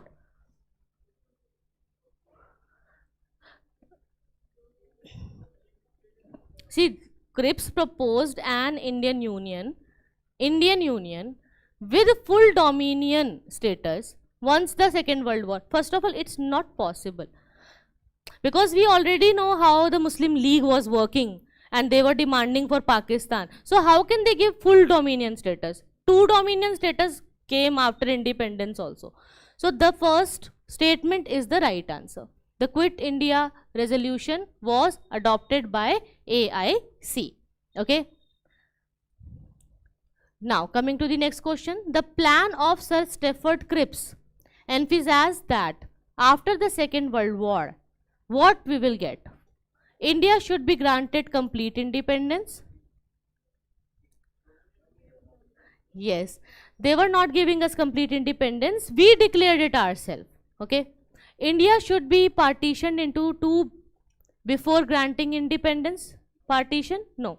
India should be made a republic with the condition that she will join the Commonwealth. No. What is Commonwealth? Yes. British colonies coming together. Okay. After party. India should be given dominion status. Yes. So that's why we will reject it, because we never wanted dominion status. Initially the demand was like that, like if you start the journey from 1905 partition of Bengal, and then if you come during the Morley-Minto reform, and then if you come during the time of Gandhiji, you will see that there is a step-by-step approach. Initially, when moderates were there, before 1905, they were demanding only simple few, things like participation of Indians should be there. There should be a separation of judiciary and executive. Small demands were there. So from 1905, after the partition of Bengal, we started demanding that we should get Swaraj. Swaraj is my birthright and I shall have it. Right? So the idea of Swaraj was already there. Okay. As you can see that in 1909, they initiated the first policy of separate electorate by giving separation to Muslim. So as separate electorate came, there was a fear in Indians that Hindus, Muslims will start fighting. Leaders, they had this feeling. To just cancel this feeling, Gandhiji utilized the Khilafat agitation by turning into non-cooperation movement. So they demanded the dominion status till here, till 1919, arrival of Gandhiji. After non-cooperation movement, when it was taken away, withdraw by Gandhiji because of Chauri Chaura incident, then Gandhiji and Congress party decided that we will declare Purna Swaraj. In 1929, they declared it. 1929, they declared it, that now we will not ask for dominion status, and even if dominion status is given to us, we will not accept. That's why they rejected the Cripps proposal and other offers. So many offers came, but we rejected all of them just because of dominion status. We rejected more than 10 offers. So it was just because in 1929 already the Purna Swaraj was there. So yes, D is the right option here. India should be given dominion status. It was again according to Stafford Cripps, and it was rejected by Congress. Chapter 13, Civil Disobedience Movement and Round Table Conferences. We are very near to independence, guys. So the Gandhi-Irvin Pact included which of the following? We are talking about Gandhi-Irvin Pact. Those who love Bhagat Singh, they hate, because of this Gandhi-Irvin Pact. However, that's not right intention. Invitation to Congress to participate in the Round Table Conference. It was accepted because in the first Round Table Conference, Congress was not there and it was of no use. Withdrawal of ordinances promulgated in the connection with the civil disobedience movement. Yes, because civil disobedience movement was going on and Britishers were unhappy about it, that how could we handle Second World War in one hand and the disobedience movement going on in India. Acceptance of Gandhi's suggestion for inquiry into police excesses. No. Release of only those prisoners who were not charged with the violence. Yes, and that's why we know that we lost many important revolutionaries. So yes, this is the wrong one. So we will just cancel it and we will get the right answer. Okay, clear? So B is going to be the right answer. I hope Students, YouTube students, if you are having any doubts, don't worry, you guys can comment down and I'll answer all your queries in the end. We have only few questions left. We have completed the first question of civil disobedience movement. Okay. Now, let's come to the next question. With reference to the British colonial rule in India, consider the following statements. Actually, the question is repeated intentionally because the topic is similar. At that time, we were discussing things related to important personalities, and here it is related to the second round table conference and the Gandhiji's and his work. So that's why it is repeated. We already know the answer, that indentured labor, Gandhiji was instrumental in the abolishing. This is right, and he was not supporting this. He was supporting this. So 1 and 3. Right? So it is already clear. This is a repeated question, but we repeated it intentionally because the topic was repeated. Quit India movement. With reference to 8th August 1942 in Indian history, which one of the following statement is correct? Very important date.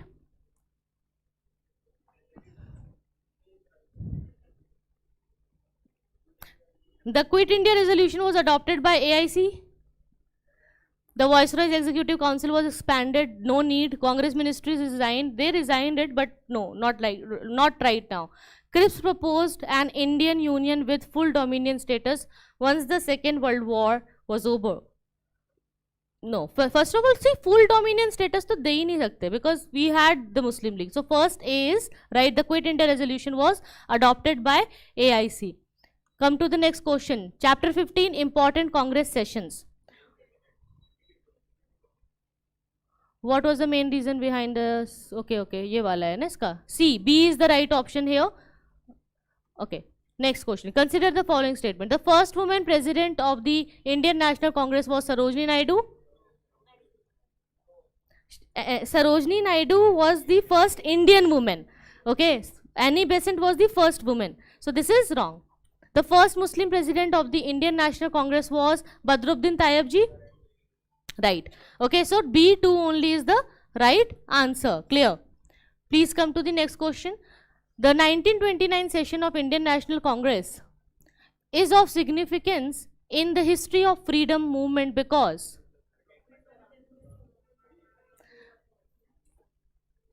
first से शुरू करते हैं. Attainment of self-government was declared as the objective of Congress. Attainment of self-government. I just explained this date to you, no? I just explained it to you. What I discussed, that in this particular time, 1929, we said that now we will only have Purna Swaraj, nothing else. And you can see, so big it is written here. So, of course, you can easily choose the right option. Because from this time, we will not. What do you mean by self-government? What is self-government? Self-government is not Purna Swaraj. It is not complete independence. Self-government means what? Self-government means dominion status. So are we asking for it? No. We used to ask. Before 1929, we used to ask.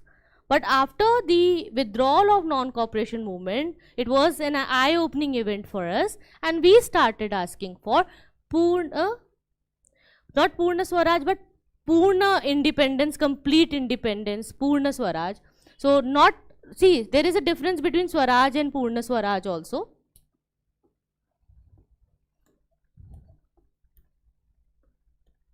It is a very important concept as the topic is getting repeated again and again. So we can discuss it right here, right now. Swaraj, the idea of Swaraj came in 1905. Okay. With the extremist leaders. What is the meaning of Swaraj? Swaraj, Swaraj, अपना राज. ठीक है, मैं खुद राज करूं, मतलब Swaraj. So, अपना राज मतलब self rule. No, not complete. Means self rule only, in which we want Britishers to guide us and include Indians in the governance.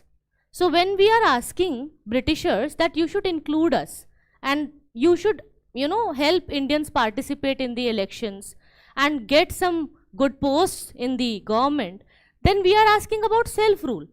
That Britishers are there, they are sovereign, their suzerainty is accepted. Under the British umbrella, Indians are going to be there. So, can you see sovereignty here? I hope you know sovereignty. What is sovereignty? External or internal. Okay, when the country is free from any external pressure or diplomacy, and any internal aggression or pressure is also not there, free externally and internally, right? So, are we having sovereignty here?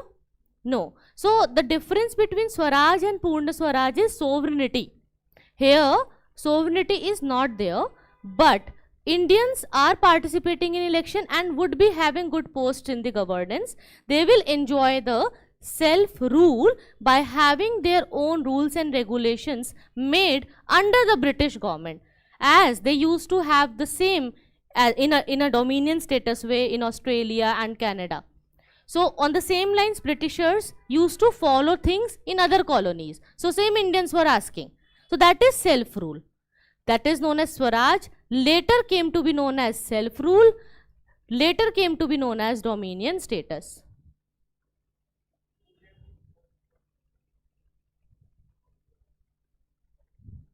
Swaraj मेरा जन्म सिद्ध अधिकार है और मैं इसे लेकर के रहूंगा.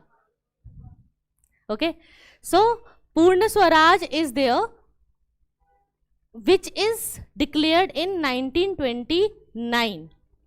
Here we see that Purna Swaraj is without any interference, means complete sovereignty. Like today we have. Today we don't have Swaraj in India, we have Purna Swaraj. Why? Because we are having complete sovereignty. So it means that no interference, like Britishers should leave India, completely leave. No British suzerainty, no British superiority, will not accept you at all. You just need to go. Okay.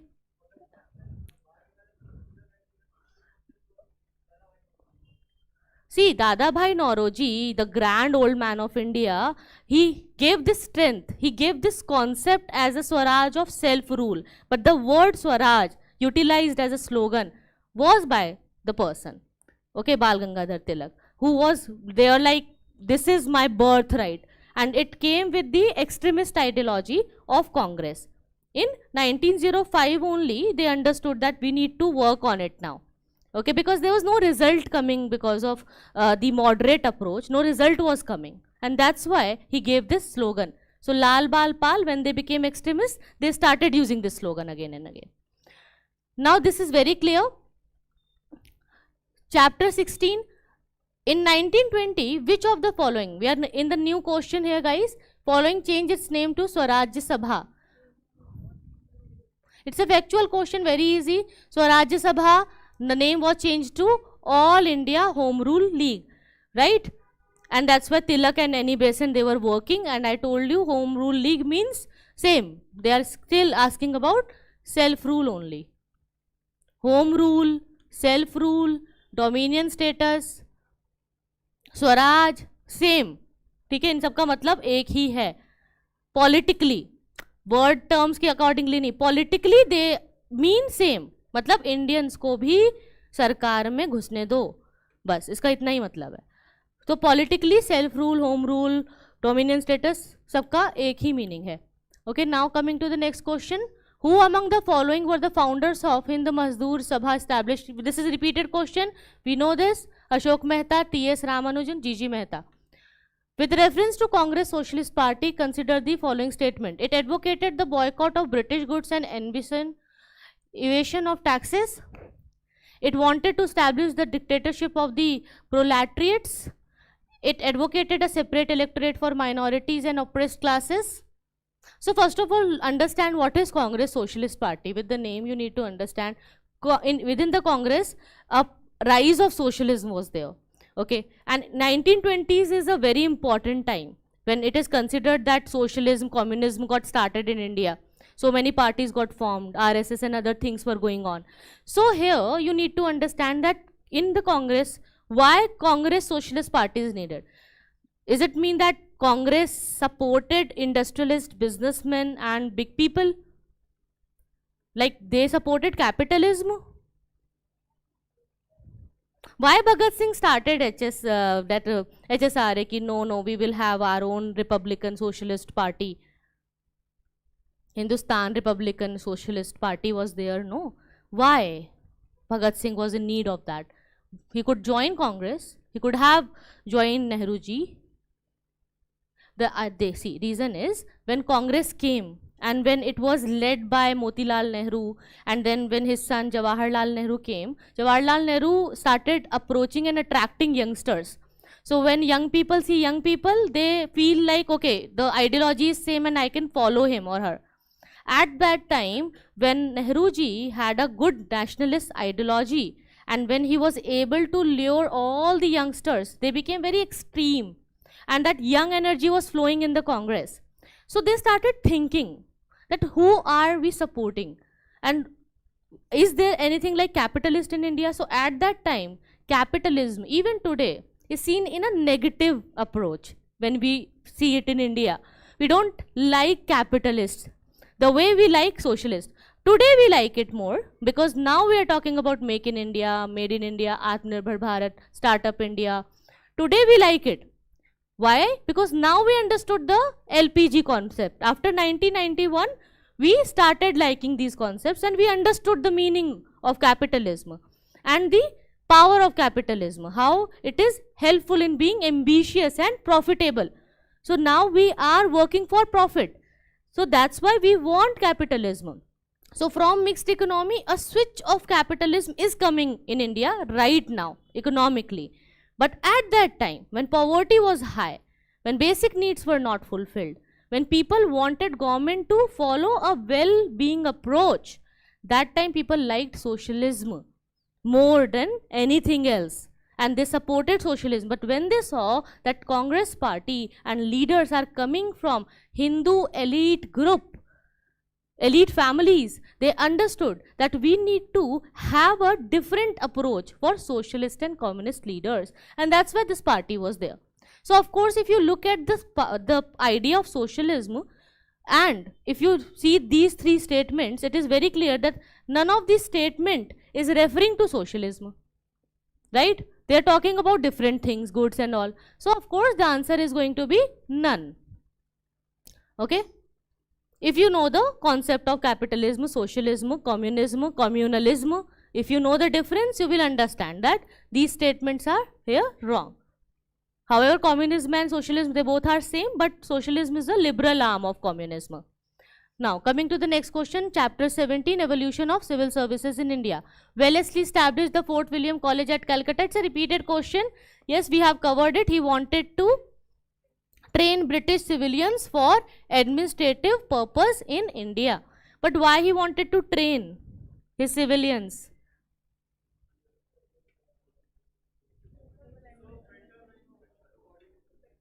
So for better coordination, to understand the Indian culture, and so that they would be able to rule in a better way. Which of the following led to the introduction of English education in India? Charter Act of 1813, General Committee of Public Instruction 1823, Orientalist and Anglicist controversy. Can a controversy lead to any kind of regulation or law? Controversy is controversy. So first of all, see, Orientalist and Anglicist controversy was there. After this controversy, we got Wood's dispatch. So it is a common sense then that if you are having a controversy, you can have a commission formed on it. If we all, start protesting that ORN is very crowdy and people are doing, so much of noise pollution here, if we start doing a protest, then what government will do? They will not listen to you and make a law. They will form a commission. They will start inquiry. They will say, okay, this is your problem. I'll see. Let me just check the matter. So if there is a controversy, there would be a dispatch. There would be nothing like a new law. So a dispatch, Wood's dispatch came due to this controversy, where so many English people and Western, they thought that to learn ancient Indian languages and texts will help Europeans to gain something in the world. But Anglicists and other English leaders thought that even they used to say that the entire Indian library is even not equivalent to a single book of Europeans. So you can't compete with us because Europeans are very advanced technically and scientifically, and that's why they used to claim that there's no use of reading poems and shairis. Read science and technology. Okay, oh, it's a shairi. So basically, they were like this only, ki no, we should not follow this approach. Charter Act of 1813 is the right answer. General Committee of Public Instruction 1823 came, but it was not for the English education in India, which led to the introduction. Okay, we are talking about the introduction here. So right answer is Charter Act of 1813, which led to the introduction and gave a good budget also for the educational development and mass education in India. Yes, तो file आ गई थी यहाँ से हमारे पास कि अब हमें education लाना है. नाउ नेक्स्ट, फर्स्ट वन, इसमें है नहीं क्या वन ओनली? अच्छा, इसमें ऑप्शंस में कुछ 1 and 2 है. 3 is the controversy, no? Led to the introduction. Okay, led to the introduction of English education. Are you sure these options are correct? Because I feel that controversy was there, which, yes, controversy can lead to the introduction. Yes. All three you think? 1, 2, 3. Let me see if the options are correct given here. This is the which of the following led to the introduction of English education in India? 2018 question.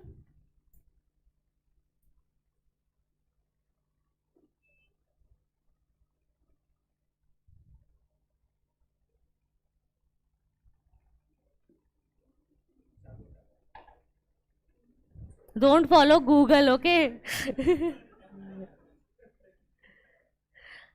The right answer is 1, 2, 3.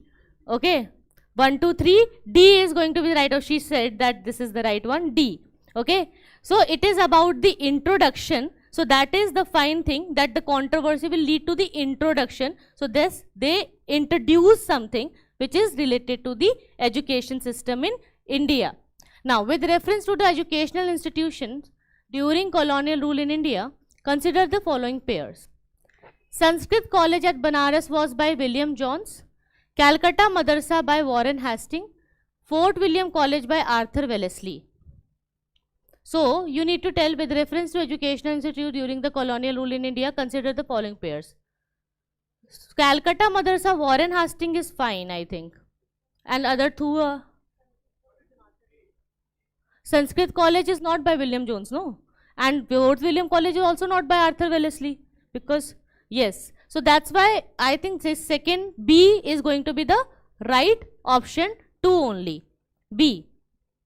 Okay, let me just check. B 2 only is the right option. Yes, it is right. Okay, fine. Calcutta Madrasa was set by Warren Hastings in 1781 for the study and learning of Persian and Arabic. Okay, and in 1791, Jonathan Dinkin opened the Sanskrit College at Banaras. Now, coming to the next question. Montagu-Chelmsford reform were related to UPSC 2017. It was a social reform, educational reform, reforms in police administration, or constitutional reform. Very easy. Montfort reform, it was a government reform. So, of course, government will work for constitution only. It was not a social reform, and it was nothing like that. So, constitutional reform is the right answer. Now, chapter number 19, economic impact of British rule in India. Which of the following statements correctly explains the impact of the Industrial Revolution on India during the first half of 19th century? First half of 19th century means during, okay, this particular time. First, Indian handicrafts were ruined. Yes. Machines were introduced in the Indian textile industry in large numbers. No. See, machines were introduced, new mills were opened in Bombay, cotton mill was there, but not on the large scale, not the mass. So that's why, as they are saying that textile industry in large scale, I feel that large number is making it a wrong statement. Railway lines were laid in the many parts of the country. It was laid but later. Heavy duties were imposed on the imports of British manufacturers. They reduced the duties, not heavy duties, they reduced it because they wanted more British goods to come in India. So this is also wrong. Okay, as they wanted to import more British goods in India. Question number 2. Economically, one of the results of the British rule in India in the 19th century was, economically, first of all, we are talking about money. One of the results of the British rule in India in the 19th century. Result, increase in the export of Indian handicraft. No, there was decrease. There was no increase. Wrong. Growth in the number of Indian owned factories. D. Growth in the numbers of Indian owned factories. No. Growth in the number of Indian owned factories came with the Swaraj struggle, but it was not a good growth. It was not a substantial growth. Yes, commercialization of Indian agriculture happened. Why? Because commercial crops were introduced like tea, coffee, rubber, cotton, indigo. So that was a commercialization of Indian agriculture. Rapid increase in the urban population? No. So was there decrease in urban population? Increase भी नहीं decrease भी, तो क्या मतलब, lockdown हो गया था, decrease हुआ था. देखो, I'll explain you how it was decreased. If you remember what happened during the COVID-19, people left the towns and urban areas, wanted to rush to their villages back because मरेंगे तो गाँव में मरेंगे, यहाँ नहीं मरेंगे types. So many people who got employment in the urban areas, when the situation was there that they could not get employment and no money, they wanted to go back to villages. Many aspirants living in Delhi went back to their villages or cities or towns. Why? Because there was no opportunity. So as we know that there was no patronage given to artists, there were no factories, there was no source of employment. So a lopsided burden was shifted towards the agriculture economy. And to do agriculture, people went back to the rural areas. The rural population increased, agriculture increased, commercialization of agriculture increased. So that's why decrease in the urban population. Okay, not increase. Decrease was there. Clear. Now let's come to the next question. Who among the following were associated with the introduction of Raiyatwari settlement in India during the British rule? Raiyatwari, it was introduced where, first of all? South India. Okay, it was in South India only. So Lord Cornwallis, he was related to permanent settlement, zamindari system. Alexander Reed, Thomas Munro. 2 and 3. Okay, C, 2 and 3 is the right option. Now, who of the following were economic critic or critics of colonialism in India? See, we are talking about critic. Okay, here we have the grand old man of India, Dadabhai Nauroji. He used to criticize. Subramanyam Iyer also, R.C. Datta also. So D, the trick is working. Mostly it is said that when 1, 2, 3 is given, mostly that is the right option. But don't follow the trick like that. Okay. So Prelims 2024 crash course is going to be there, guys. I hope you have joined it. If not, kindly join. Okay. This is the only course which you need for your prelims. Chapter 20, miscellaneous questions. Okay. We are in the last chapter, I think. Is it the last chapter? Okay. With reference to the Indian history, Alexander Reed A.H.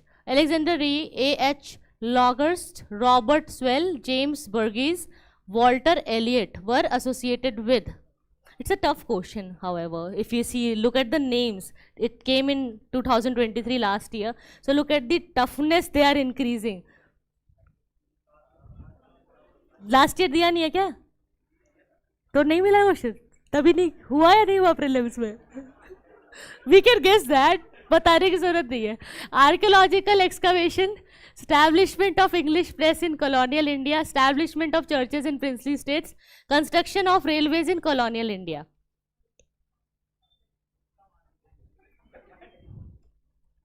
Occur Bakkar Bombay बो 80-90 पूरे 100. Archaeological. Okay, this is the right answer.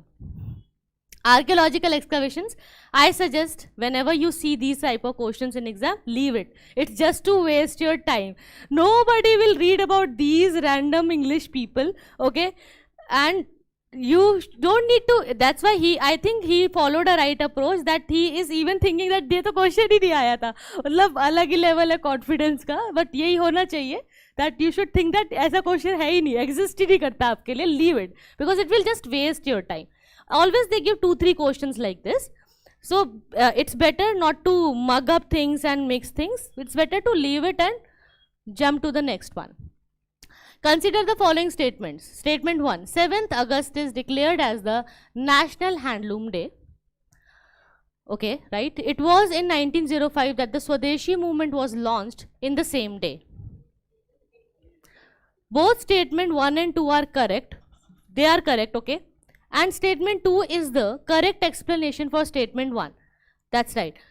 For this particular question, let me tell you a trick to, you know, solve these questions. When you have these kind of, no, both statement 1 and 2 are correct, or first statement, second statement का relation है या नहीं, second उसका explanation है या नहीं, इसका एक trick है कि इसको पढ़ने का. First you read the second statement, okay, and try to connect it with the first one. So the right approach is, students, why they get confused, they read the first statement and they feel like the second is connected. Even if it is not connected, no, they will choose one because it looks like it is connected. But sometimes it is not connected, so it's better to read the second statement first and then read the first and then think about them separately. And if both are right, then it is quite confusing for you because you may get confused between these two options. If both are correct, then you may feel like both are fine for me. So here you need to understand the explanation. It should be the right explanation or the reason for what the first statement is saying. Next question. The object of the Butler Committee 1927 was to define the jurisdiction of central and provincial government, define the powers of the SOS for India, impose censorship on the national press, improve the relationship between the government of India and the Indian states. D. Yes, to improve the relationships. Butler Committee, like we do buttering to improve the relationships, same like this, you can remember that. With reference to Indian history, which of the following are the essential elements of feudal system? I hope you know the feudal system. Samantavadi Vyavastha, feudal system. So, a very strong centralized political authority and a very weak provincial or local political authority. Is it right? See, feudal system is what? When there is a king and he is having a big territory, so what he does, that he ensures that in the local areas I have different Samant or feudal lords. So what is the role of this feudal lord? He will maintain the law and order, he will maintain a small standing army, will collect the taxes and will rule in behalf of the main king. And whenever the king will go for the war, he will provide the king with the standing army which he is maintaining. This is a simple rule. But sometimes these feudal lords declared their independence when they saw that the king is a very weak king. This is Samantavadi Vyavastha or feudalism in short. Now, let's see. A very strong centralized political power, no. It's like decentralized. King is making people rule in his behalf. So it is not something which is centralized. Second question. The emergence of administrative structure based on control and possession of the land. He used to divide the land, like we had Samantavadi system, Jagidari system, Mansabdari system, in Iktadari system, Iktadars. Iktas means what? The holders of Ikta, land, province. So yes, it is all about land. Creation of the lord-vassal relationship between the feudal lord and his overlord. Right? Who is lord-vassal relationship? King ka or Samant ka relationship, this relationship. Okay. So this is clear that 2 and 3, B is going to be the right option here. Okay, clear? B. The Redcliffe Committee was appointed to solve the problems of minorities in India, give effect to Independence Bill, delimit the boundaries between India and Pakistan, inquire into rights in East Bengal. Boundaries, Redcliffe line, delimit the boundaries. Okay, it is very much related to B also, but it is just to confuse you. It is a confusing option, but this is the right option. C. C is the right option. Now, with reference to the land reform in independent India, which one of the following statements is correct? Do you think that, have you ever thought that why after independence we started with the land reforms only?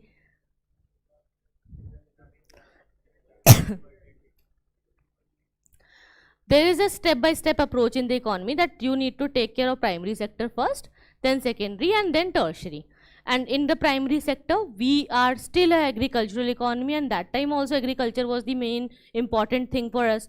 So main source of employment came from there. And that's why we started with the land reforms after independence. This is the reason. So the first 5-year plan focuses on the primary sector, second 5-year plan focuses on the secondary sector, third 5-year plan will think about the other developments, and will later we will introduce the 1991 LGP. However, let's come back to the history.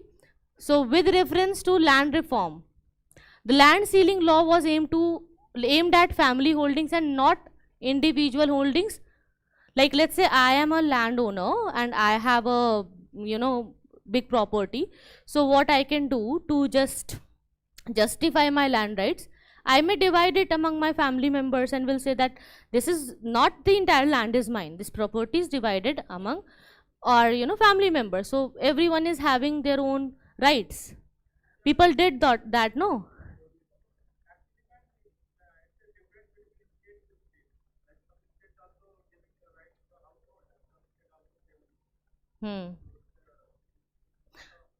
This is the reason why the land reform failed in India, because in each and every state there was a different policy and bureaucracy was not taking it very sincerely.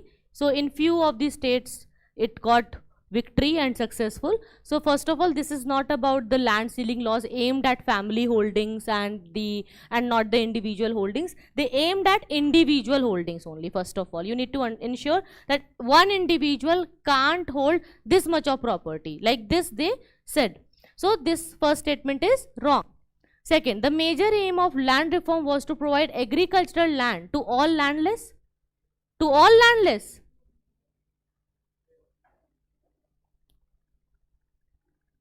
वादे करने में क्या जाता है? मिलता बहुत कुछ है. So B is the right option. It resulted in the cultivation of cash crops and predominant form of cultivated land reform permitted to no exemption to the land ceiling limits. ऐसा कुछ भी नहीं है, limits थी. ठीक है? Promises are very important and they are meant to be broken. Okay. Now next question, with reference to the cabinet mission, which of the following statements are correct? Cabinet mission, independence se pehle we had so many missions and offers. So one of the mission, it recommended a federal government, it enlarged the powers of Indian courts, it provided for more Indians in ICS.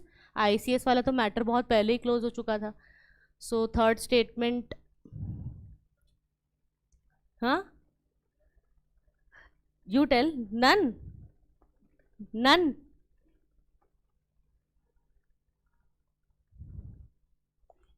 This is the right one. First statement is the right one. Third, I told you that it provided more Indians in the IC. देखो, see, Indian Civil Services exam का मुद्दा कई सालों पहले solve हो चुका था. It was already solved and resolved. So cabinet mission is something which is very near to the independence thing, and it is about giving India independence in a right way. So why they will talk about civil services? There is no use of this point. So one only, A is going to be the right option here. Okay. Consider the following statement. How many questions are remaining? I am feeling hungry. 3. Okay. Consider the following statements. The Factories Act 1881 was passed with a view to fix the wages of industrial workers and to allow the workers to form trade unions. Is it right?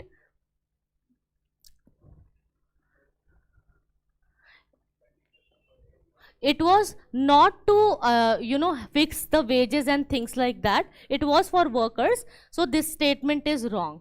N.M. Lokhande was a pioneer in organizing the labor movement in British India. Yes. So B2 only is going to be the right option. Okay. Now coming to the next question. With reference to Indian freedom struggle, consider the following events. Mutiny in Royal Indian Navy, Quit India movement launched, round table conference. So what is the correct? बिल्कुल इसका opposite हो जाएगा. Second round table conference. So basically in the first round table conference Gandhi ji was not there, so they invited Gandhi ji. So Gandhi ji said ki okay, I will come. He was there, but it was of no use. Okay, when he saw that they are just still trying to defame us and defame the Congress, he decided to be more strong and he restarted the civil disobedience movement. But then he started the Quit India movement with do and die formula. And ultimately, mutiny in Royal Indian Navy happened. It was the last thing. It was the last mutiny, you can say, before independence, which we had. Okay, so 3, 2, 1. C. C is going to be the right answer. The Vittal Vidwansak, the first monthly journal to have the untouchable people as its target audience, was published. Not Jyotiba Phule. Gulamgiri was by Jyotiba Phule, no? Gopal Babu Valankar was the one. Okay. Gopal Babu Valankar is the right answer. See, they all were associated with different journals, like Harijan was there for Gandhiji, and they all were doing something.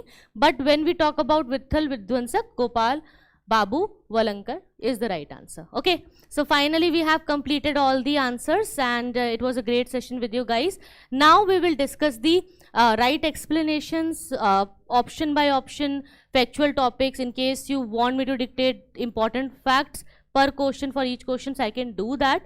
But we will do it after a break. Okay, so let's take a small break here, a break of 30 minutes, it's fine.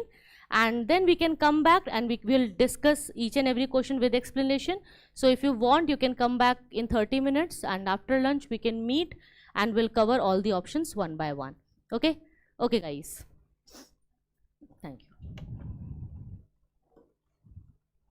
Meanwhile, I'll interact with our online students. Yes guys, how's everything going?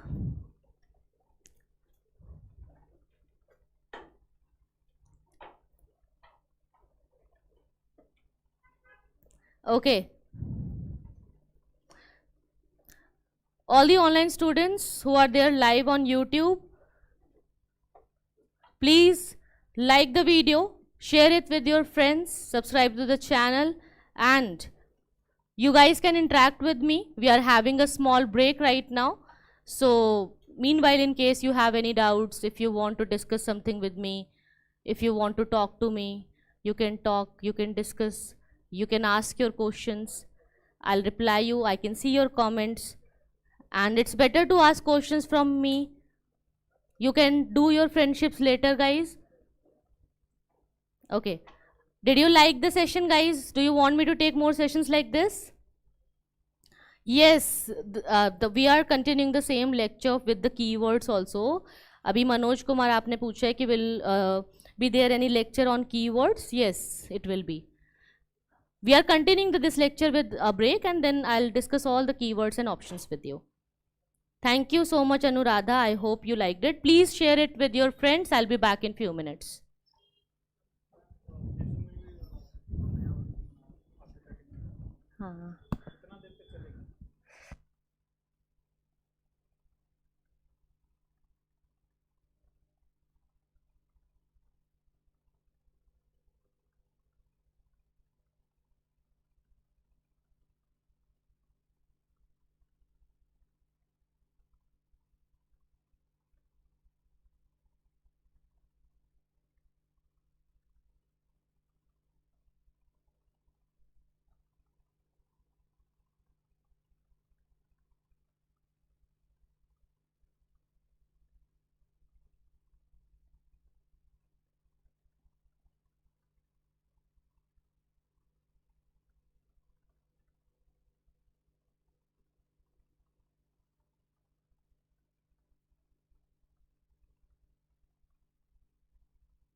Start.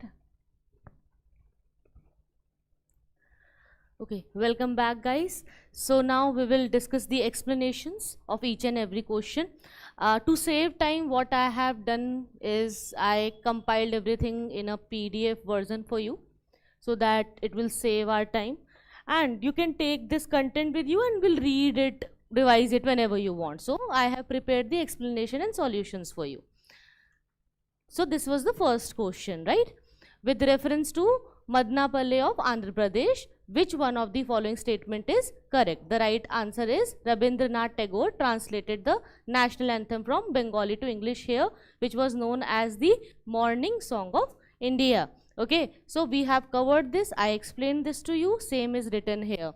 The correct answer is option C.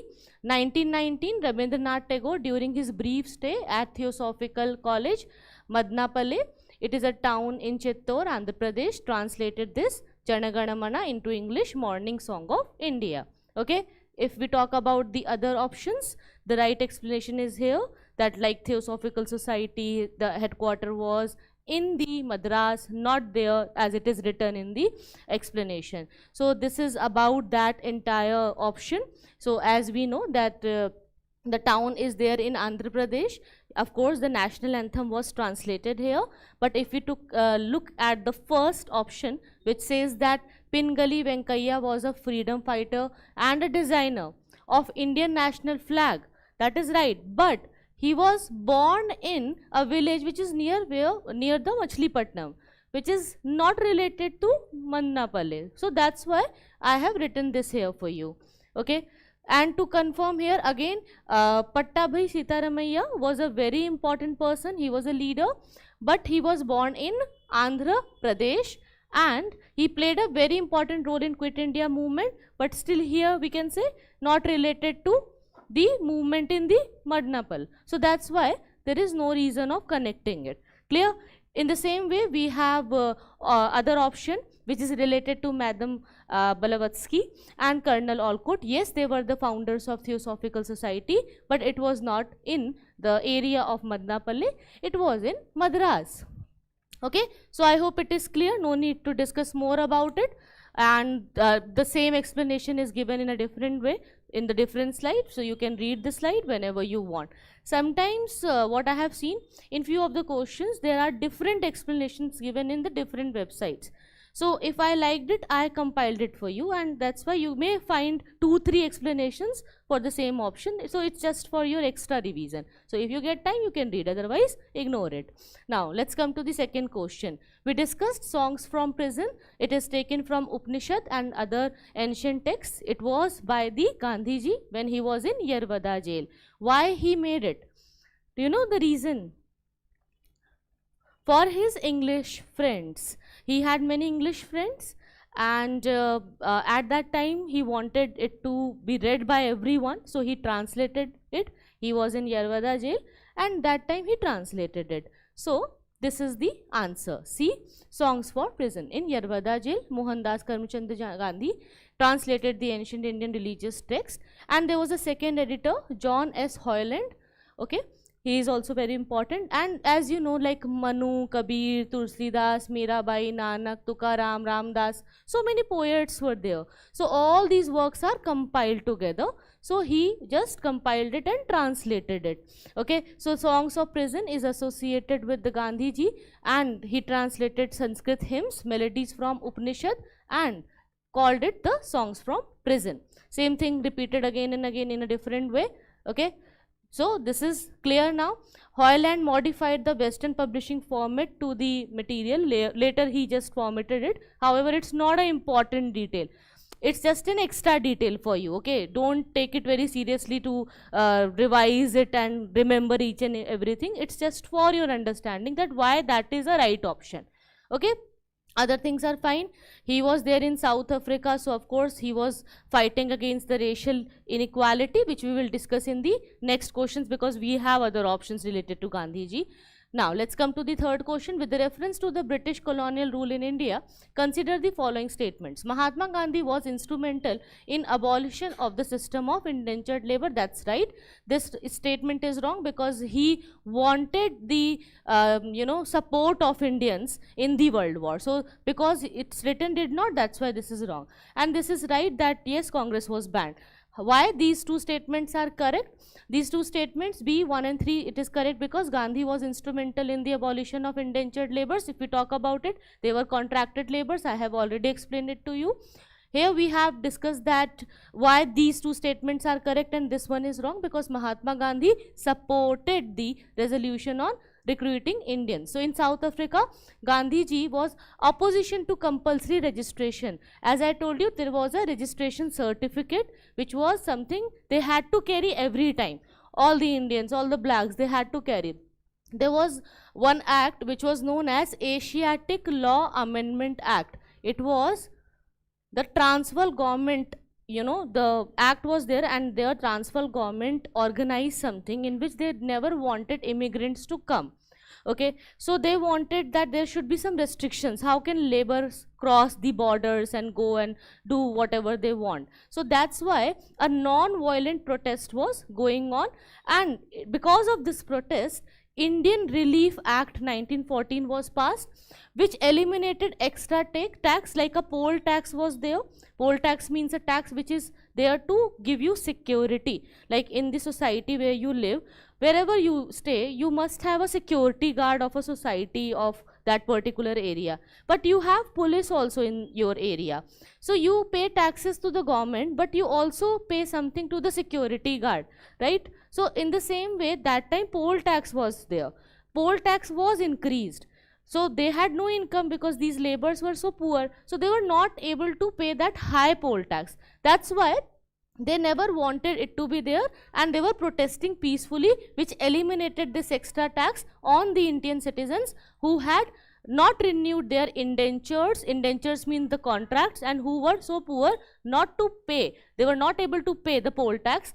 Recognized validity of Indian marriage, because there was a marriage act also, according to which in South Africa, those who are married according to the Christian tradition, and if their marriage is registered, then only the marriage is lawful and children are legal. Otherwise, the children would be born out of any Indian marriage would be considered illegal, which is against the respect of a women. And that's why Gandhiji led this movement, which which gave a validity of Indian marriages, even if the Indian marriages are not registered.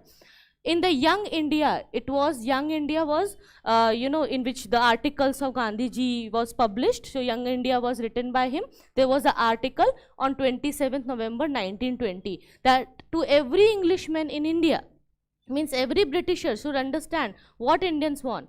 And Gandhiji quoted his recruiting campaign here, and was carried out in Kaira district, Gujarat also, because see, Gandhiji was working there in South Africa, but his supporters, they used to take care of all his consideration and wishes in India. That's why when he came back to India in 1915, when he came, he was very popular already. People knew about him, and that's why he got a lot of support, and he just decided to tour for 1 year and never participated in anything. So this is something which is written here. Other points are same, why Congress Working Committee started that salt tax. And of course, if you protest, you do illegal things, because protests were not allowed at that time. Whatever is objectionable was stopped by the British administration. So I hope this question is very clear. Come to the fourth question. In the context of colonial India, Shah Nawaz Khan, Prem Kumar Sehgal, Gurbaksh Singh Dhillon, they were the members of Indian National Army. We have already covered it. There are few facts about the Indian National Army. Look at the trial. The trial was going on Red Fort, and Bhula Bhai Desai, Tej Bahadur Sapru, K.N. Kadju, Nehru ji, Asaf Jahangir, these Congress leaders, they wanted to defend them. They were defending that how could you just run a trial on our soldiers like this. There were many officers, so these are the officers. This is about the INA, like it was formed during the World War II. It wanted to liberate India, and INA was initially formed by Captain Mohan Singh in 1942. Later, it was handed over to Subhash Chandra Bose.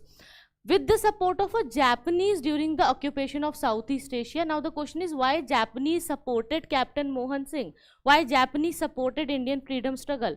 Why Japanese were in support of? Why? Huh?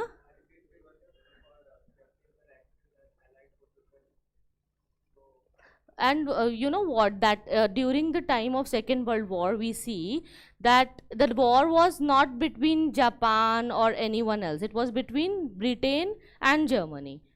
But we see that in the end of the Second World War, the bombardment was on Hiroshima and Nagasaki, which is in Japan. However, the Second World War was between the Germany and Britain.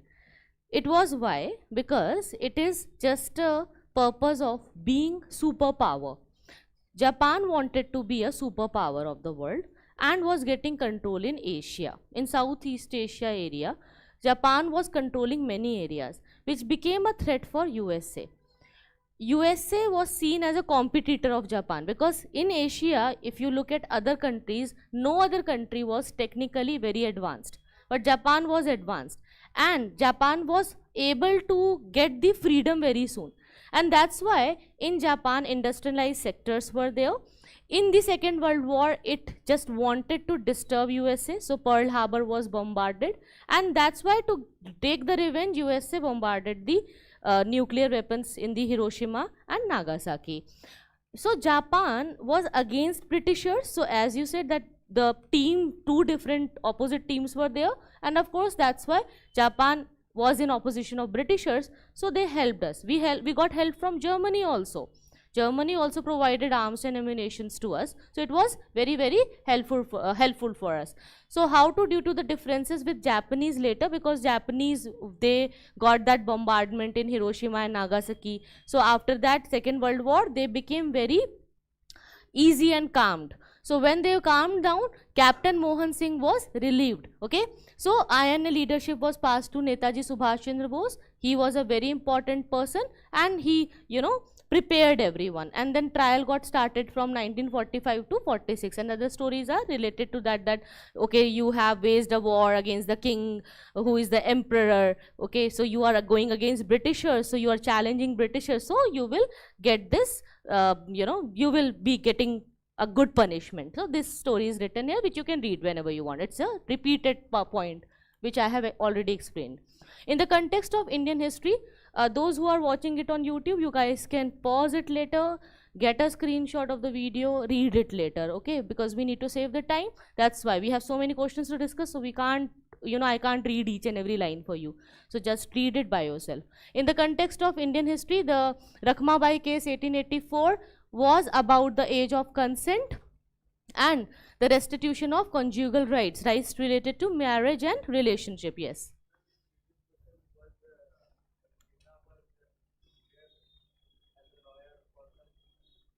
In this question, yes. Jinnah? For what? Yes, Muhammad Ali Jinnah, even, see, of course, they had a point of Pakistan with them, but they were also supporting Congress. Yes, they were supporting. Okay, so in the context of Indian history, Rakhmabai case of 1884 is about these two, 2 and 3. Okay, so B is the right option here. So in 1885, after 12 years of marriage, Vikaji sought restitution of conjugal rights.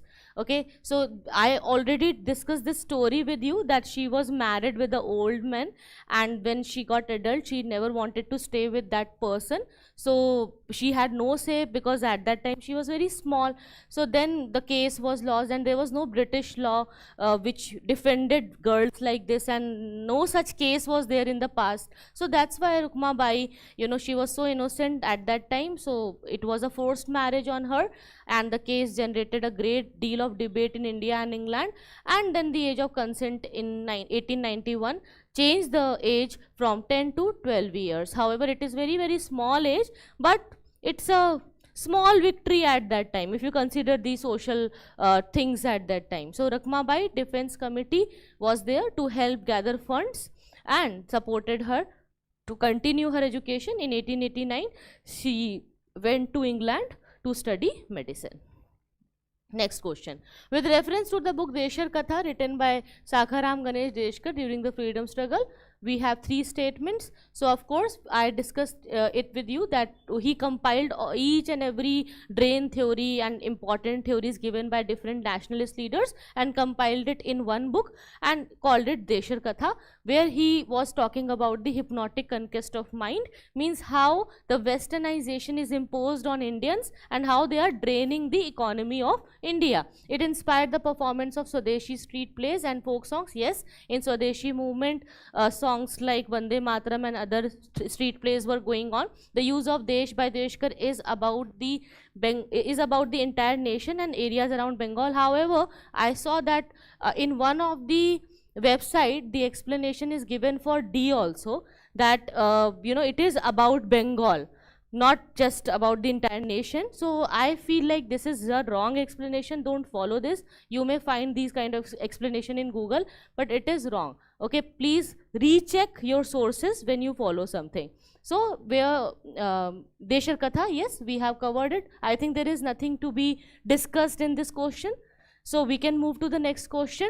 I'll just request you guys that if you know the question well, if you don't have any doubts, you can say next, so that I move quickly, okay? And it would be a utilization of time. We are on the 7th question. So Wellesley established the Fort William College at Calcutta because he wanted to train British civilians for the administrative. Clear? Next. So we will go to the next. Just understand that how he started. See, it was unfunded for a long time. He wanted to train British administration so that colonial administration is going fine. And Lord Richard Wellesley wanted British politicians and everyone to understand the Indian culture. And later he served as the foreign secretary in the British cabinet. Okay. So this is the time when he was there in India. He was having his functions in India.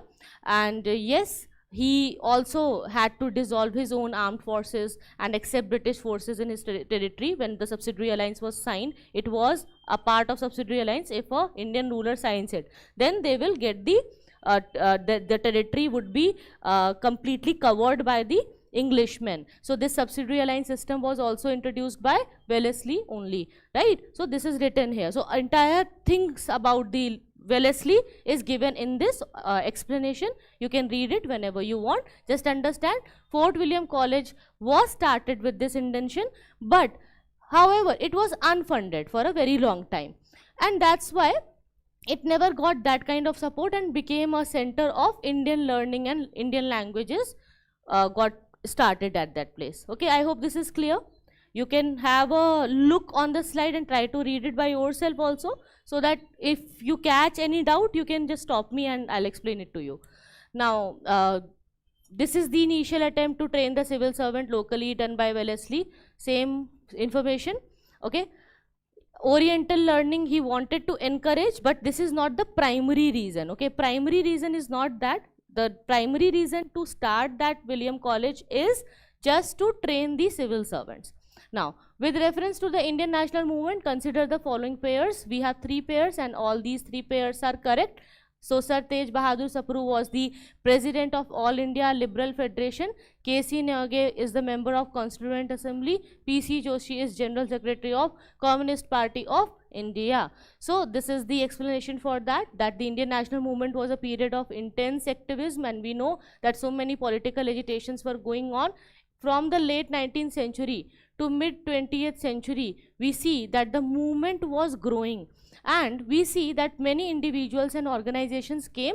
Okay, so we had these all important leaders and they were working here in the Indian National Congress, and they made their organizations also. Okay, so first pair, Sir Tej Bahadur Sapru was the president of All India Liberal Federation. That is right. He was a prominent lawyer and a political leader. So the question is right. Second statement is also right. Okay, K.C. Negi was a member of Constituent Assembly. Third statement is also right, that yes, Joshi ji was a part of Communist Party and he was a prominent leader.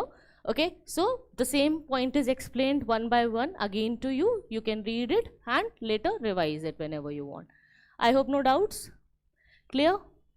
So we can go to the next one. Which among the following events happened earliest? We have already covered Neel Darpan because Indigo Revolt was there. So yes, Neel Darpan was written before the establishment of Arya Samaj and before the Anand Math also. So B is the right answer here. We have covered that during the British Raj, Indigo Revolt took place in the Bengal. So in Bengal area only it happened, and that's why he wrote it. If we talk about Swami Dayanand and Arya Samaj, he was a Hindu spiritual leader, and in Arya Samaj he used to talk about let's go back to Vedas, and he wanted Vedas to re-establish again. He also started Hindu purification, that in case you got converted by mistake to any other religion, you can come back to Hinduism. So all these things were there in 1875 by Arya Samaj. Okay. I thought that some of you wanted to discuss the dates with me and the explanations with me. So you can just see that how the dates are different. So because Arya Samaj was in 1875 and Anand Math was 1882, and that's why the dates are clearly stating that chronologically Neel Darpan was written way before. Okay.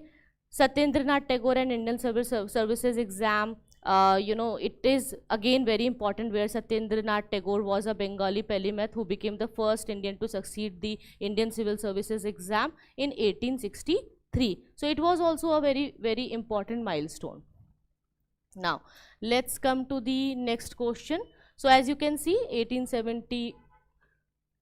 1858, 1875, 1882, 1863. So I hope 4 dates are clear. Chronologically, this is the correct option. He wrote biographies of Mazzini, Garibaldi, Shivaji, Sri Krishna, stayed in America. Lala Lajpat Rai is the right answer. Here we have covered Lala Lajpat Rai. So let's see how Lala Lajpat Rai was a very important writer. Yes, he wrote biographies about different leaders, and he wanted to show that how it is important to control the masses and how can we generate a good energy among the masses. So to energize the masses, he used these biographies, and he was elected to the Central Assembly in 1923 and became president in 1925. He was also a member of Punjab Legislative Council from 1897 to 1902.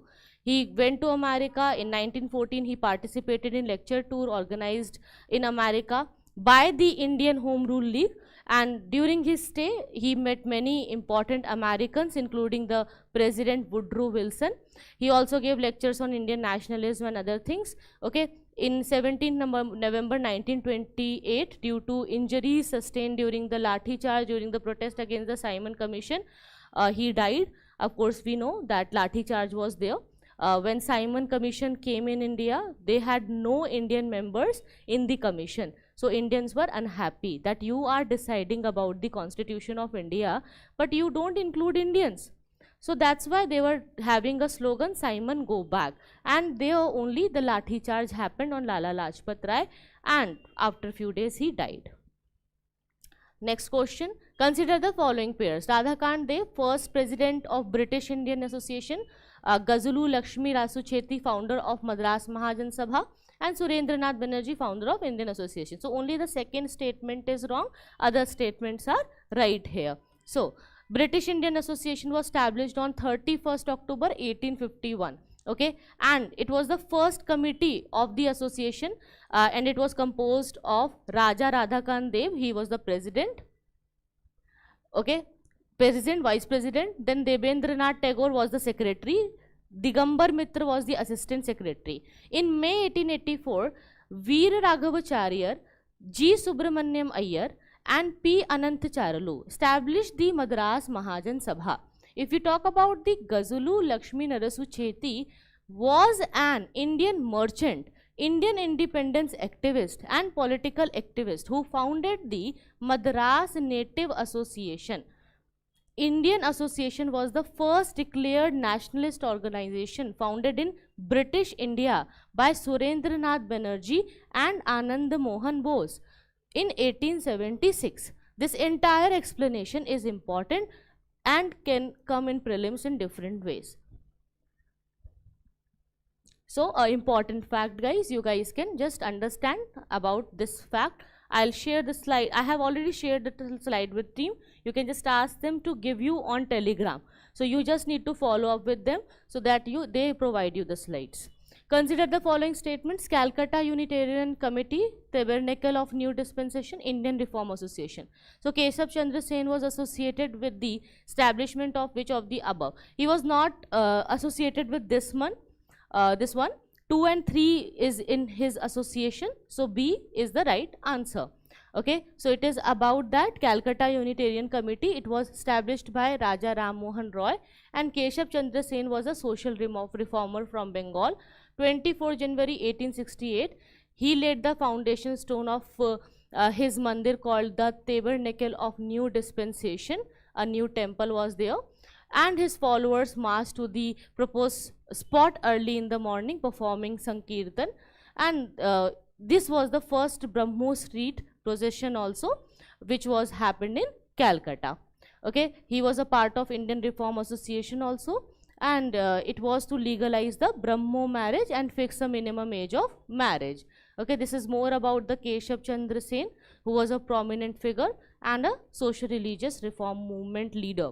Okay, so this is something which we have cleared. Next question. Who of the following organized a march on Tanjore coast to break the salt law? C. Rajgopalachari, we discussed this. Okay, so on Tanjore coast, we know that basically what happened when Gandhiji started Dandi March, he was in Gujarat. So in other areas, as we have a long coastline in India, in other coastal regions and in other coastal states, what other people did, they thought that in our region, in our area, we can have our own, salt law breaking thing. So we can't have Dandi March, but we can have other marches. So accordingly, they started their own regional specific marches. So they just, went to the Tanjore coast, and that's why option B is the right answer. C. Rajgopalachari was there, and he was just trying to maintain the same role by challenging the Britishers as Gandhiji was doing. He was promoting the idea of civil disobedience in the area. In April 1930, he just, broke the salt law, and he is known as Rajaji also, C. Rajgopalachari. Please remember this, because it's an important fact you need to remember. He was a very important leader. So it was a part of Salt Satyagraha. Okay, in April 1930, he organized a march on the Tanjore coast. Okay, it was a very significant movement. It inspired many people. He was a prominent leader. Okay, clear. Now let's come to the next question. Who among the following were the founders of Hind Mahazdur Sabha? It's this one, and Ashok Mehta, T.S. Ramanuj, G.G. Mehta, they were the founders. So it's a factual question. Just remember that it was a national trade union center in India, and it was founded on 24th 12 1948 by socialist forward bloc followers and independent unionists. So of course the founders included Baswant Singh, Ashok Mehta, R.S. Ruikar, Mani Benkar, Shivnath Banerjee, R.G. Khedkikar, T.S. Ramanuj, V.S. Mathur. All these leaders were there. Okay, and let's understand that when this was Hind Mazdoor Sabha was there, I told you the story that as Congress leaders, many of them were from elite families. So there was a need of representation for communist background people, and that's why they just wanted to have this background. So this is something which is written here. The same story is here. The Hind Mazdoor Sabha intended to be a third force in the Indian unionism, balancing the INTUC on one side and IUTEC on other side. What is this? These were the trade association only. Okay, so they wanted to have a balance between capitalism and communism, and that's why they wanted to start this thing. The independence of trade unions from the government, the employers and political party is the basic feature of this Hind Mazdoor Sabha. Okay, this is something again which is important. So they can ask that what was the basic feature in next time, because they repeat the topic, they don't repeat the question. So you can just remember this line. Who among the following was associated as the secretary with Hindu female school? we have already covered this, that yes, Ishwar Chandra Vidyasagar was there. So Ishwar Chandra Vidyasagar, and his details are here, that he was the secretary of Hindu Female School, and it's a very factual question, so there is nothing very special about this particular slide, because you will see the same content again and again written in different books. It is all about the Ishwar Chandra Vidyasagar and how he started the female school, and he was very much eager to generate the education for female in India and working for it. So his efforts are all about the education, women education and women empowerment in India. So same is written here. Okay, now let's come to the chapter 2, India on the eve of British conquest. Here, the first quarter of 7th century, which of the following were the factory of English East India Company? We discussed Baroch here. Okay, first A only, 1 only, Baroch is the right answer. So Trichipoli was not a location of any factory at that time, because we are talking about early time. Okay, we are talking about the time 1600 and afterward. So this is not a location of any factory at that time, and they established factory later. They had trade, but they were never having any factory in Trichinopoly. The company established factory which were trading posts or warehouses in various parts of India. And in early years, the factories were located only on the west coast of the India, means particularly in Gujarat and Surat. So Surat, Baroch, now Bharuch was one of the earliest factories. Okay. And if you talk about the Chikakol, which is now Srikakulam, it is important factory. It was a factory, but it was a factory where cotton, textile and indigo was traded.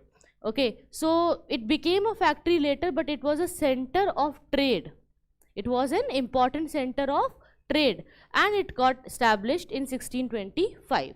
Okay, it was located in the east coast of India, in the present day of Andhra Pradesh. Clear? So now we have covered about it, and other things are similar to the explanation which I have already gave you. If we discuss about Saint Francis Xavier, the statements are right, only that he did not die in Goa. Okay, let's discuss about him. Basically, as you know, Portuguese, when they came to India, the significance is that they started missionary activities also, and they started church and their own architecture. The Portuguese architecture was introduced in India, and they also wanted Indians to follow Christianity. For that purpose, they sent many Jesus church and fathers to the court of Akbar also. However, they were not able to convert Akbar. So here the explanation C is the right one, because Saint Francis Xavier was a prominent Catholic missionary. Missionary means missionary activities, who have a mission to convert people into Christianity and tell them that what the Christianity is and why Christianity is better than other religions. So that's why they had this thing. The founder of the Society of Jesuits or Jesus, along with Saint Ignatius of Loyola, and he was born in Spain in 1506. Okay, he traveled to Asia to teach people about the Christianity. He died in December 3rd, 1552 on the island of Sangchuan, China. Okay, that's why the statement was wrong. Other things are about his work, what is work of Xavier, how he discussed about the Christianity, the church, the dominance. Where? In the statement, no. Where it is written? It is written that second statement which says that he died in Goa is wrong. It is just to confirm the knowledge that we have discussed it. Okay. See, I have made these slides in this break, no. So quickly I was making. So I was not having time to edit it, but you understand it, that he never died in Goa.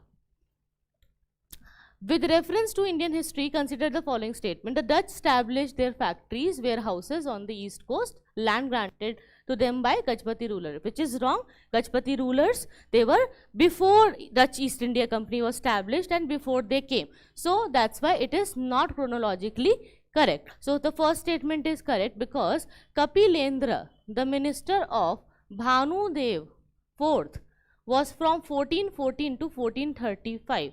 He was absurd in the throne. In 1435, he laid the foundation of Gajpati rule in Odisha, and after Pratap Rudra's death in 1540, his successor were not able to maintain the empire, and the end was by Surya Vamsi Gajpati dynasty. It was ended soon after 1542, while the Dutch East India Company formed in 1602, so there is no relation.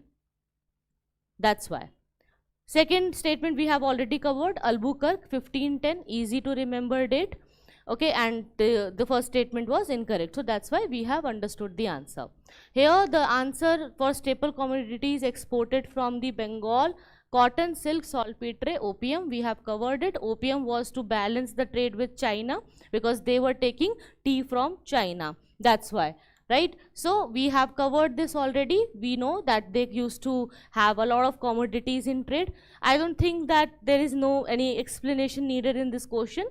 But in case you feel doubt, you can stop me and let me know. I'll explain it in detail, but however, you can see that yes, cotton was in demand, silk, spices, these things were in demand, so they were just talking about it only. Okay, so this is the staple commodity. English East India Company, very powerful, very influential.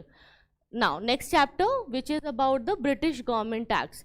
By which one of the following acts was the Governor General of Bengal designated as the Governor General of India? So we covered it, and I told you the example of Anglo-Maratha War, where Raghunath Rao signed the agreement with the Europeans in the Bombay, which led to a clash between them. So it made the Governor General of Bengal Governor General of India and vested him all the civil and military powers.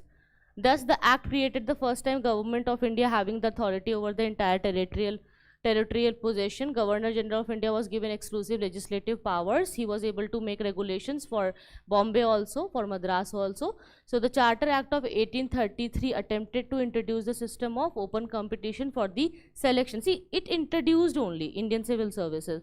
However, it never started with the next day, but it was introduced. So they were saying that okay, Indians should also join the civil services. So for the very first time, the attempt was there to introduce the system of open competition for the selection of civil services. Next question, the Charter Act of 1813. Tell me which statement is correct about these three statements. So here we discussed that the first statement is correct, that because they were having a good trade with China. And second statement is also correct because they asserted the sovereignty. So they were saying that all the territories of East India Company are in the control of British sovereignty, means the British Crown.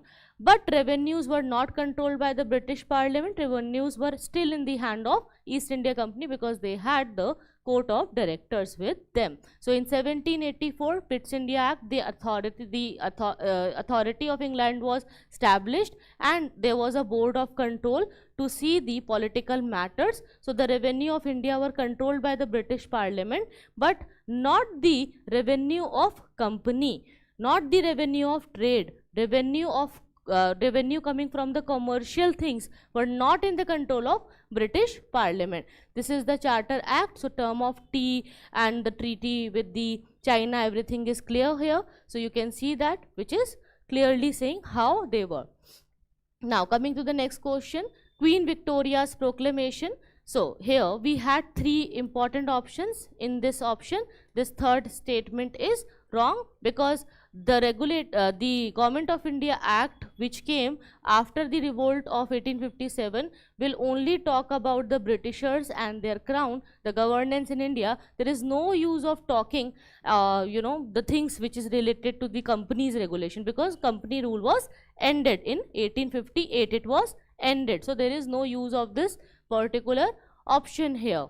So this is clear that British Crown came, the administration was in British Crown. So to regulate the company's trade with India, this statement is wrong because the trade will be there, but the monopoly was ended and it was not dependent on the company's trade, and that's why it is not right.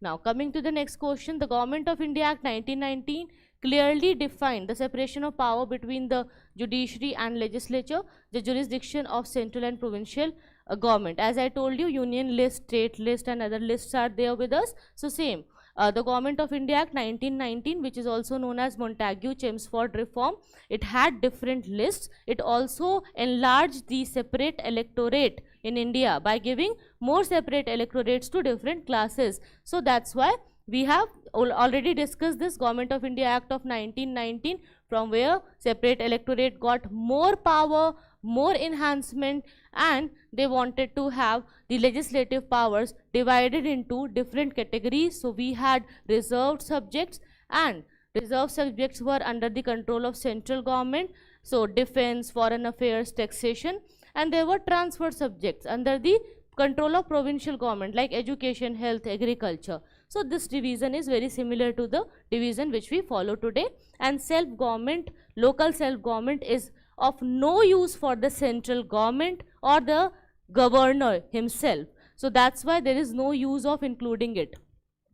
Fifth question, in the Government of India Act of 1919, functions of provincial government were divided into reserved and transferred. So as we have discussed, local self-government is of no use for the central government or governor.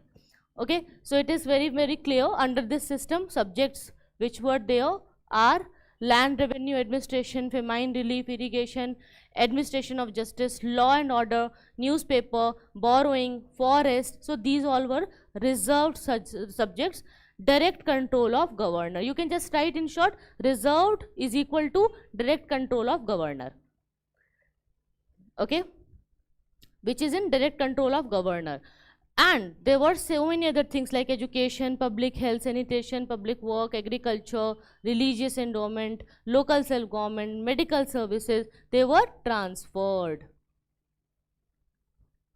Okay, as it written in your option, local self-government option में दिया हुआ है ना, तो वो क्यों नहीं है? क्योंकि वो transferred subject है. That's why. Now, coming to the next question, Montagu-Chelmsford Reform 1919 recommended the granting of voting rights to all women above age of 21. No. Government of India Act of 1935 gave women reservation seats in the legislature. It talked about giving the reservation. So 2 only is the right answer. Okay. So second statement was right. The statement 1, this statement is not right, because it recommended the age of rights to all the women. This is written, this statement is incorrect because it did not recommend anything like that.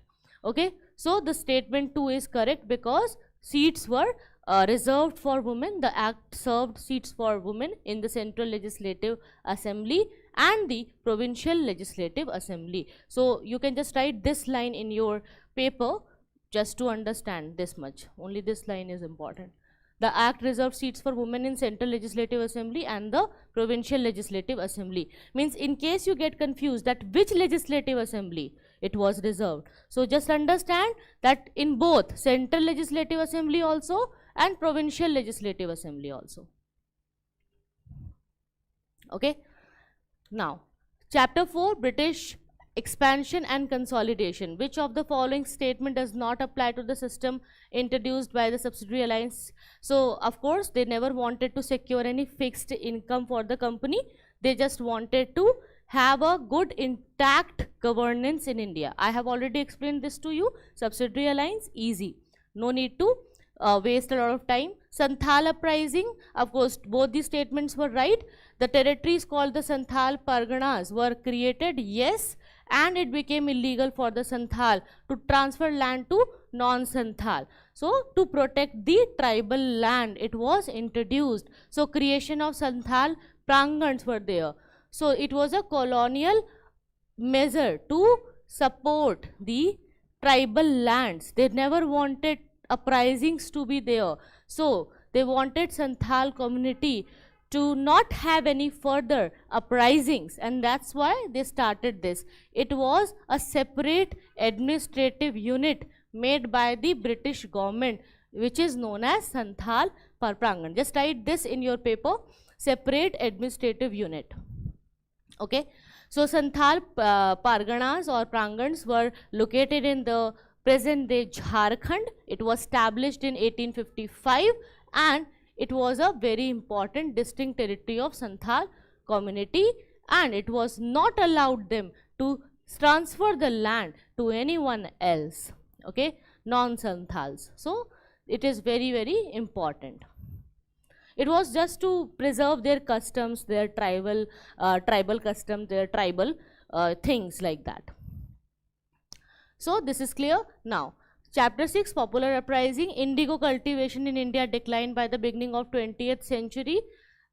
Because of what? Because we got new inventions like German synthetic dye, which is clear. So it's an easy question, right? Indigo was a blue gold before German synthetic dye came to India. The soil of India was highly suitable for indigo.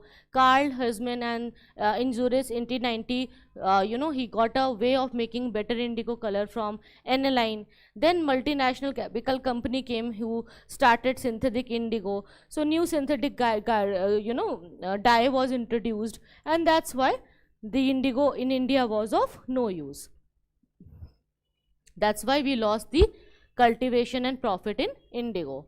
Okay, with reference to history, Ulgulan is about Birsa Munda. Okay, it is about Birsa Munda, 1819 to 1900.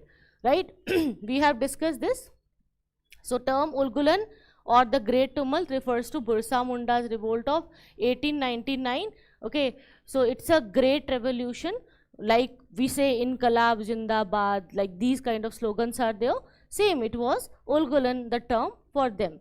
So Birsa Munda was born in 1875 and in the village of Ulihatu, which is now located in Khunti district of Jharkhand. He was from Munda tribe. He wanted to bring a Munda Raj, but he was not successful, but he was able to successfully engage tribals in it. Okay, so tribals were engaged very finely with him. Now we have these three pairs: All India Anti-Untouchability League, All India Kisan Sabha, Self-Respect Movement. So again, these all three statements are fine for us. You can read these three statements and things related to it. Is it readable for you? I hope it's not too small.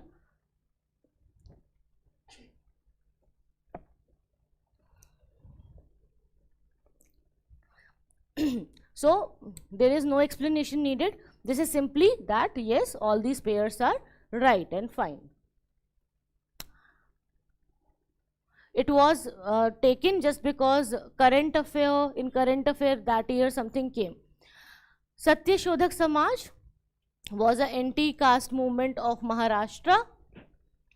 Okay, this is already clear that we had many caste movement going on Maharashtra. If we talk about, see, Jyoti Rao Phule, this is explaining that why it was not there.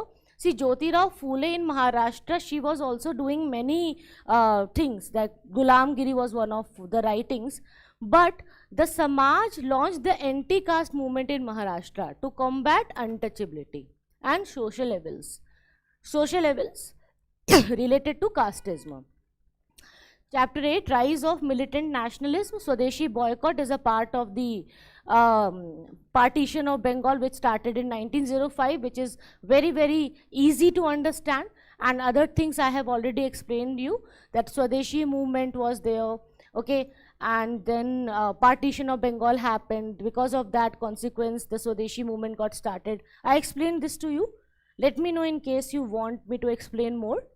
Otherwise, we can go to next.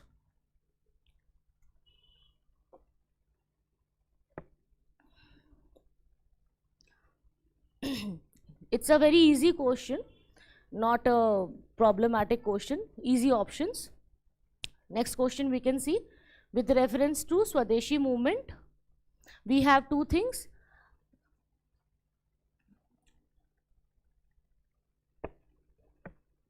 Yes, it contributed to the revival of indigenous art. I think there is a correction needed here in the question.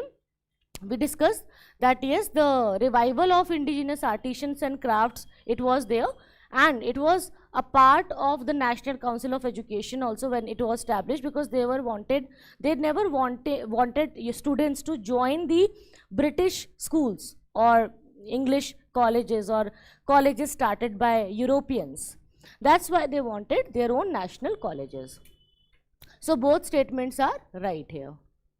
Just make this correction, because I think the second statement, when we were discussing last time, the second statement was marked as incorrect. So just try to have a correction in this particular question. Then the partition of Bengal made by Curzon 1905 lasted until 2014. I told you this because Delhi, to lure the Muslims, Delhi was made the new capital. I hope there is no doubt.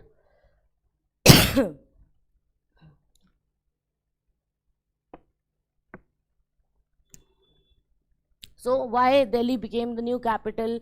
Because they wanted to lure Muslims and all. So this is all the story about it, which is written here, as so many revolutionary activities got started. 1920, which of the following changed its name? So Rajya Sabha became All India Home Rule League. Who demanded self-rule? Who demanded home rule? Means self-rule. Indian Home Rule Movement is a movement to demand self-rule. So the movement lasted around 2 years, 1916 to 18. Annie Besant was a very popular leader here, and Tilak was also there, but Tilak's movement was different. Do you know why Tilak and Annie Besant, they had separate Home Rule League movements? Why not one?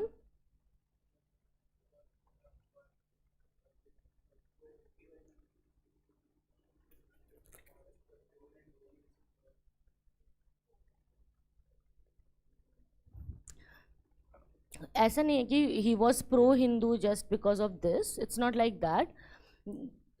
See, they both had different kind of methodology to follow. Tilak, when he returned from the prison, he said that like he ensured British government that I'll not go against you. I'll be very peaceful now. Don't worry. I'll not do any revolutionary things or active things. Now Tilak, he was in the Congress, and he was following an extremist approach, and he has his own way of doing things. So the method was very popular among Hindus. So we can say that he was pro-Hindu, but he was someone who had a good base in the area of Maharashtra and in North India. And when Annie Besant came, she had her own ways of doing things or going against the government, leading the protest. But that time Congress never wanted to go in a very strong reaction against the Britishers, as they were demanding other things from the government. They wanted self-rule, they wanted independence, and they knew that somehow Gandhiji is saying that we should participate in the Second World War, and Gandhiji is in support of Britishers right now, to support them, and then they will give some rewards to India. It would be good for international relations. So it was a clash of methodology. The ideology was same, and also it would be easy for the maintenance. See, when there are two leaders, India is such a big country. So one leader, if leading one organization with one approach, can get unsuccessful. So both of them, they divided the areas, and it was a successful running movement like that. So I hope this is clear now. Chapter 10, first phase of revolutionary activity, Gadar party. Very factual question, very easy question, written in all the books. Even if you read Spectrum or any book which is there for modern history, you would be able to see it was at San Francisco.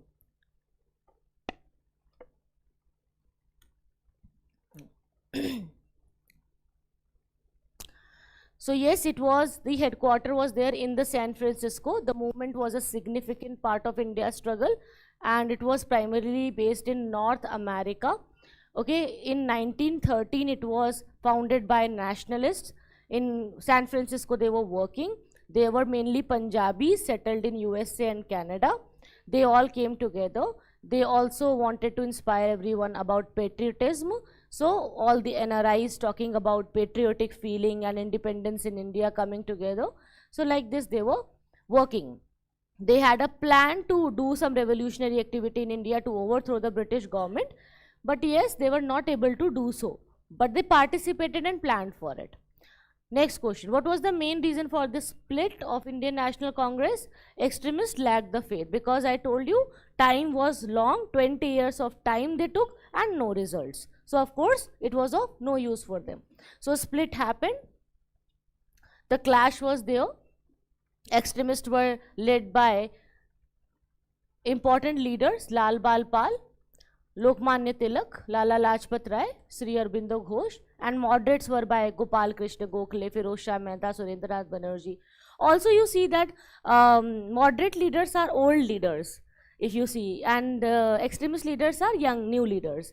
So young people are more radical, they want quick change, they want it right now, they can't wait for things. But moderate leaders, they were old, so they had the maturity to wait, and they had the patience, but youngsters don't have the patience. So that's why extremists were radical and they lacked the patience.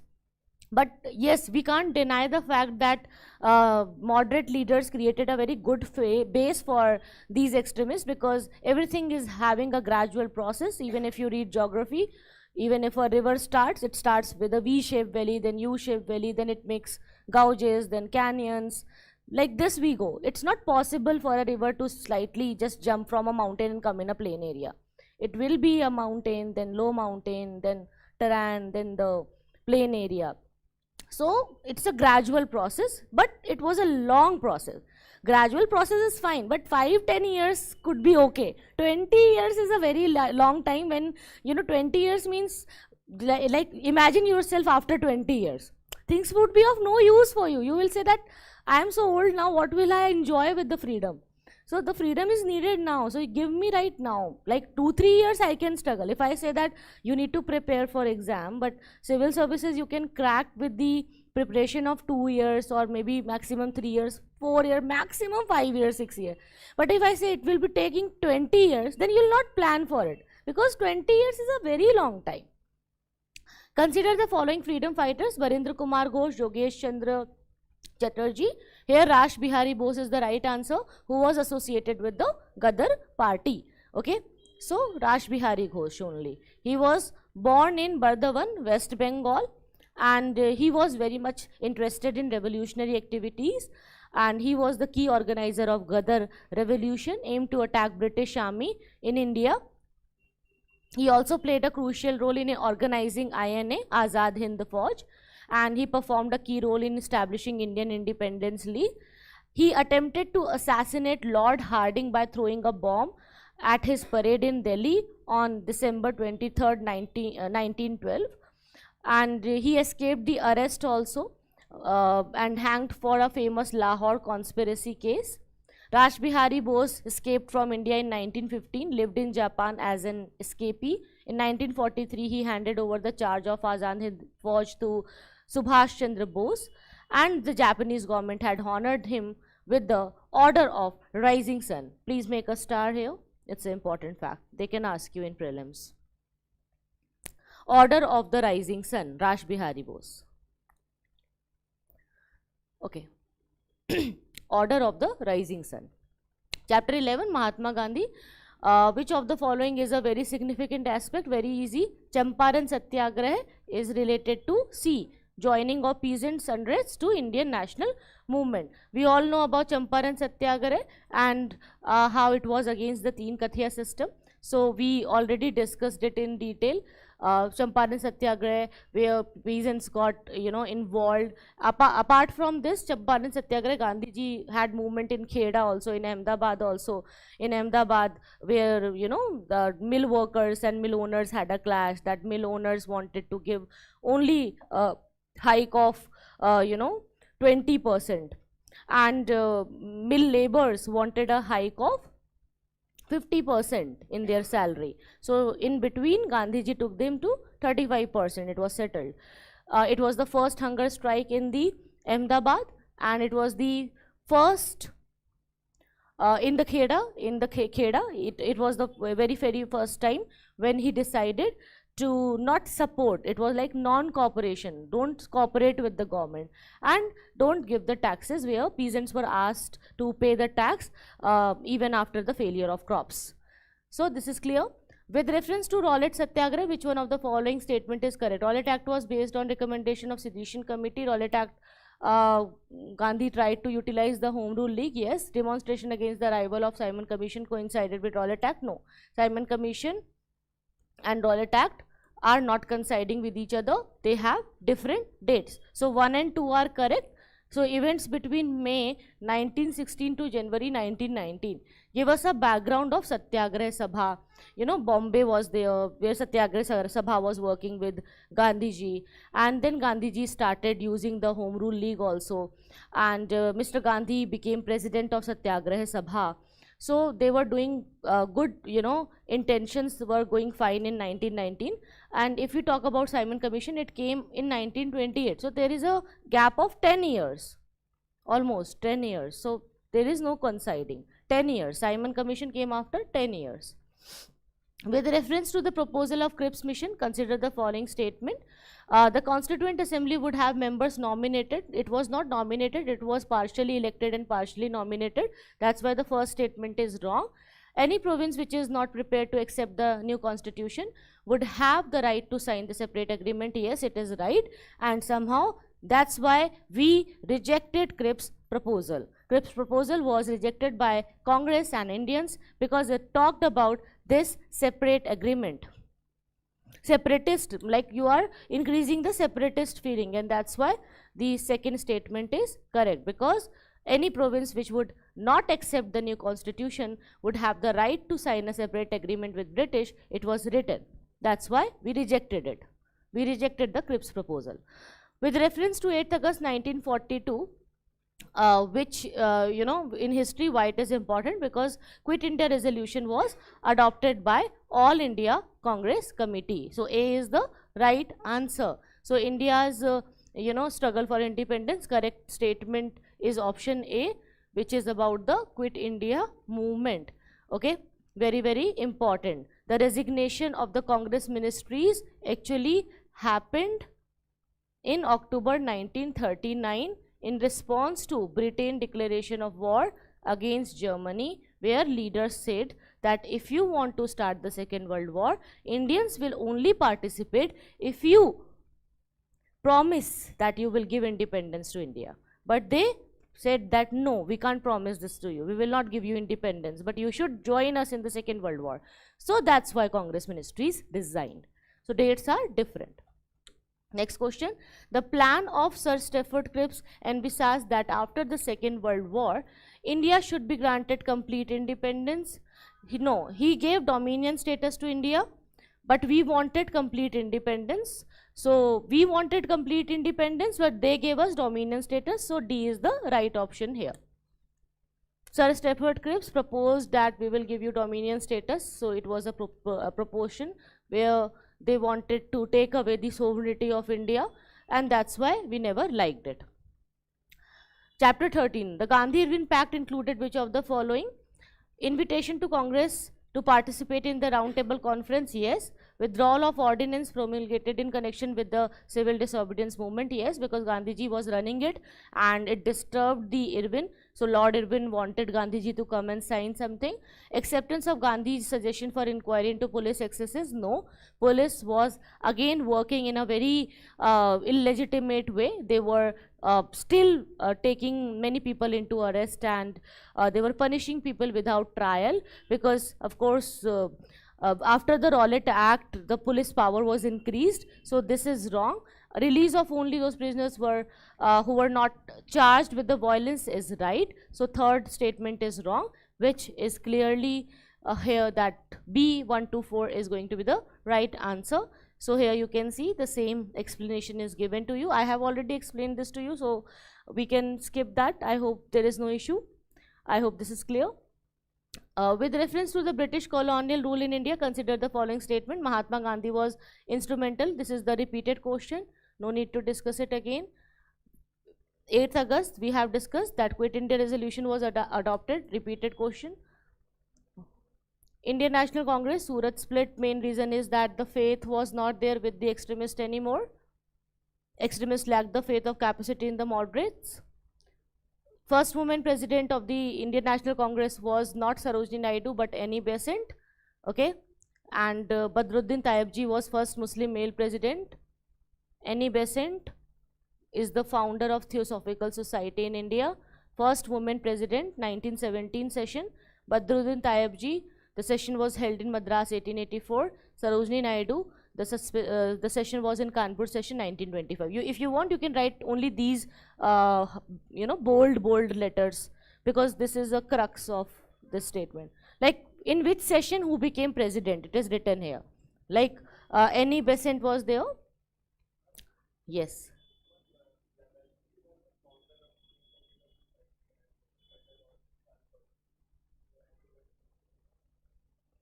Founder of Theosophical Society in India. Okay, basically it was a spiritual society. It was an organization to give the idea of patriotic feelings to Indians. So when in India, if you talk about it, so in India she started. But it was not something which was started from India. It was something which was already going on in the foreign countries. That's why. That's why it is written in India. So just remember here, if they ask you the same question in a different trick, they can ask you that Sarojini Naidu became the first Indian woman president in which INC session. So remember, in Kanpur session, 1925. Or they can have a chronology. Who became first? Sarojini Naidu became the president first, or Badruddin Tayebji, or Annie Besant. So you should remember the date, that in 1917 Badruddin Tayebji was there.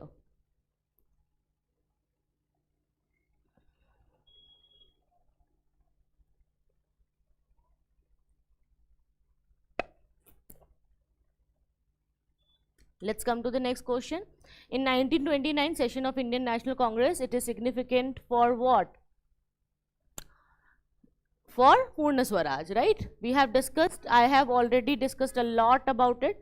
What is the difference between Swaraj and Purna Swaraj, right? So we know that Purna Swaraj means complete independence without any interference of Britishers, no control at all. So the goal of the Congress was Purna Swaraj. Other points are written as it is, which I have already explained to you. In 1920, which of the following changed its name? Swarajya Sabha, All India Home Rule League. Swarajya Sabha, Swaraj means home rule. As I told you, home rule, Swaraj, self-rule, dominion status, they all are same things. So its objective was to establish self-government. Tilak started the movement in 1916, Belgaum, where Annie Besant started in September 1916 at Adyar, Madras. The first question, if you remember, there also Annie Besant was there, but it was written Mandapalle, Andhra Pradesh. Here we can see it was in Adyar, Madras. In 1920, All India Home Rule League changed its name to Swarajya Sabha, and then Hindu Mahasabha was established in 1915 to protect the Hindu community rights. Servants of Indian Society was there in 1905 by Gopal Krishna Gokhale in Pune, Maharashtra, to have a dictated group for social service and reforms, and South Indian Liberation Federation was there, which was also popularly known as Justice Party. So we can go to the next one. Who among the following were the founders of Hind Mazdoor Sabha? It's a repeated one. D is the right answer. With the reference of Congress Socialist Party, consider the following statements. So the answer is none, because Socialist Party was not related to boycott or dictatorship or electorate. No, they had no demand like this. With reference to Congress Socialist Party, none of the statement is correct. Okay, so this is about the Congress Socialist Party, 1934. I told you that socialism was important for India at that time, because people were facing the poverty and other challenges. So in society, they wanted to grow in a better way. They wanted to have some powers, and that's why they were working like this. The party did not advocate the dictatorship or proletariat. Never. The party was never saying this, that it should be like that. No dictatorship. The idea of dictatorship and other things are related to Hitler. He was like a dictator. But no, this party is not like a dictator. Wellesley established Fort William College to train British civilians, which is already clear. No need to discuss this again. Which of the following led to the introduction of English education system in India? So all these three are right. Charter Act of 1813, General Committee of Public Instruction 1823, Orientalist Anglicist controversy, where we discussed that however, it's not possible for a controversy to start a law, but the question is about the led to the introduction. So that's why it becomes a right answer here, because Orientalists thought that the traditional languages are fine and Indian literature is good to study. So English education in India during the colonial period comes with the Charter Act of 1813, where a fund was given for the education in India in English and Indian languages, and a General Committee of Public Instruction 1823 was there. It was there to, you know, recommend the measures for the Indian education. So it recommended introduction of English education in India. Anglicists who believed in the education of India should be in the English language and it should be based on the Indian culture to start a science and technical learning in India. With the reference to education institution during the colonial rule, only you can see that Sanskrit College at Banaras is not, these two statements are wrong. Warren Hastings Calcutta Madrasa is the only right one. So 2 only is the right option here. Other options are not right. So Calcutta Madrasa was set up by Warren Hastings 1781 for the study of Persian and Arabic. So this is right. In 1791, Jonathan Duncan opened Sanskrit College at Banaras for the understanding of law and literature. Fort William College was set up by Lord Wellesley in 1800. So that's why first and third statement were incorrect. Okay, how many questions are left? 11 are left. Montagu-Chelmsford proposal were related to easy constitutional reform. Okay, so what is a constitutional reform? You know, we bring constitutional reform to, you know, increase the governance in the society and polity. So it is very clear. Chapter 19, which of the following statement correctly explains the impact of Indian industrial revolution on India during the first half of 19th century? I told you that Indian handicraft were ruined. Machines were introduced but not at a large scale. Mills were opened in the Bombay, but it was not at a large scale. So deindustrialization happened in India. We discussed the example of COVID-19 also, that how people went back to the rural areas again. Economically, one of the result of British rule in India was commercialization of Indian agriculture. If we see that yes, the growth of Indian owned factories happened, but it was not because of the British rule in India, it was because of the Swadeshi movement in India. So if the question could have written the Swadeshi movement, then we could have this option in our mind. But British rule nearly rejected the formation of new industries in India. Okay. So now we can come to the third question. Who among the following were the associated with the introduction of Raiyatwari settlement? Alexander Reed and Thomas Munro is the right answer. Okay. So Raiyatwari settlement was in India in Raiyat, where Raiyats are in direct connection with the revenue collectors, because in other states we had zamindars and mahalwars and other landlords, but in South India the peasants were the owners of their land, and that's why they wanted to have a system in which they could directly connect with the Raiyat. Raiyat means peasant or the Kisan. So Lord Cornwallis was the Governor General from 1786 to 1793, remember this date, and he introduced permanent settlement in 1793. He was not related to Raiyatwari system, and it was initially implemented in Bengal, Bihar, Odisha. Zamindari system, permanent system, was by Cornwallis. Okay, it was by Cornwallis. But they are asking about Raiyatwari settlement. So Alexander Reed and Thomas Munro. Next question. Who among the following was the economic critic of colonialism in India? All three: Dadabhai Naoroji, G. Subramaniam Iyer, R.C. Datta, all of them.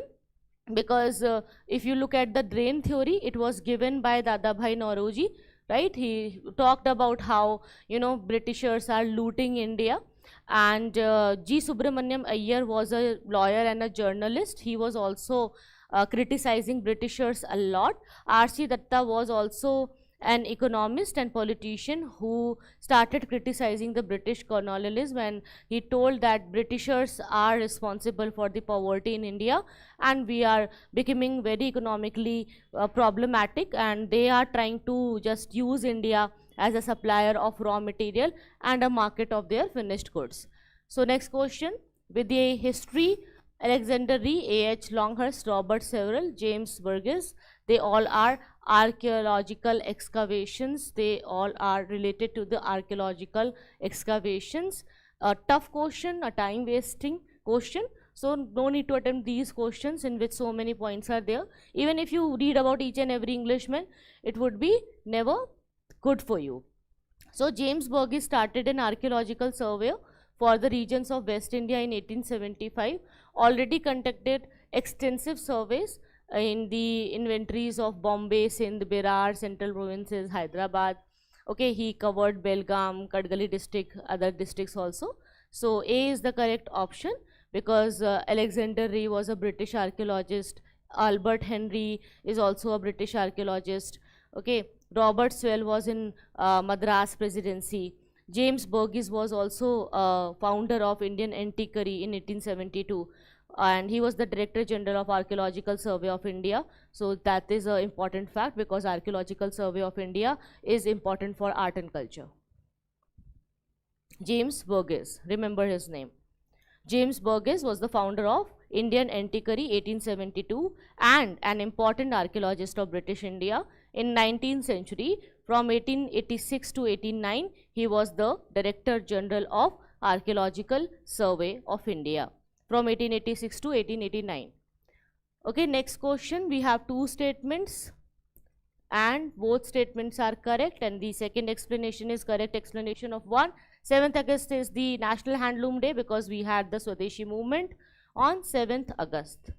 It was launched on, what is the date of notification in UPSC? Like they have a date, no, that if you are born on this August, 1st August, okay, I thought 7th August, so to relate it. So just remember, they are, we also follow the same August month for the date, 7th August, Handloom Day. National Handloom Day is observed on 7th August to honor the handloom weavers of India. So both these statements are correct. Okay, so we can have many exhibitions on National Center for Heritage, Janpath, New Delhi. Okay, so these statements are fine. Okay.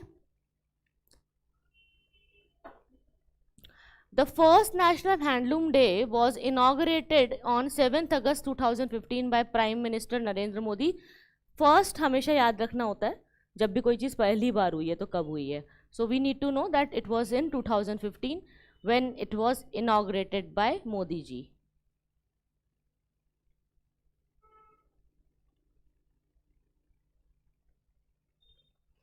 Next, the Butler Committee of 1927, I think there is a correction which is needed. No, we discussed this, D only. Okay, improve the relationship between Government of India and Indian states. So D is the right option here. Okay, the Butler Committee 1927 was for the improvement of relations between the government and people. So British government was there to review the relations between the people and the government, and the committee was about the concerns raised by the people, and they wanted to have good relationships. So Sir Harcourt Butler was the former governor of United Provinces, included members of both India and Britain. He started a committee and they wanted to create a new department for the affairs of Indian states and to, you know, see how British government can have good relations with them. They granted more autonomy to Indian states related to health, education and other things.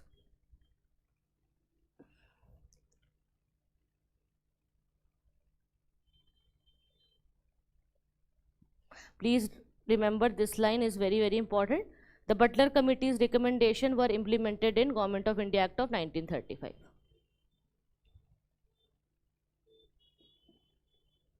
Which gave the Indian states more autonomy and created a new department to deal with the affairs of Indian states.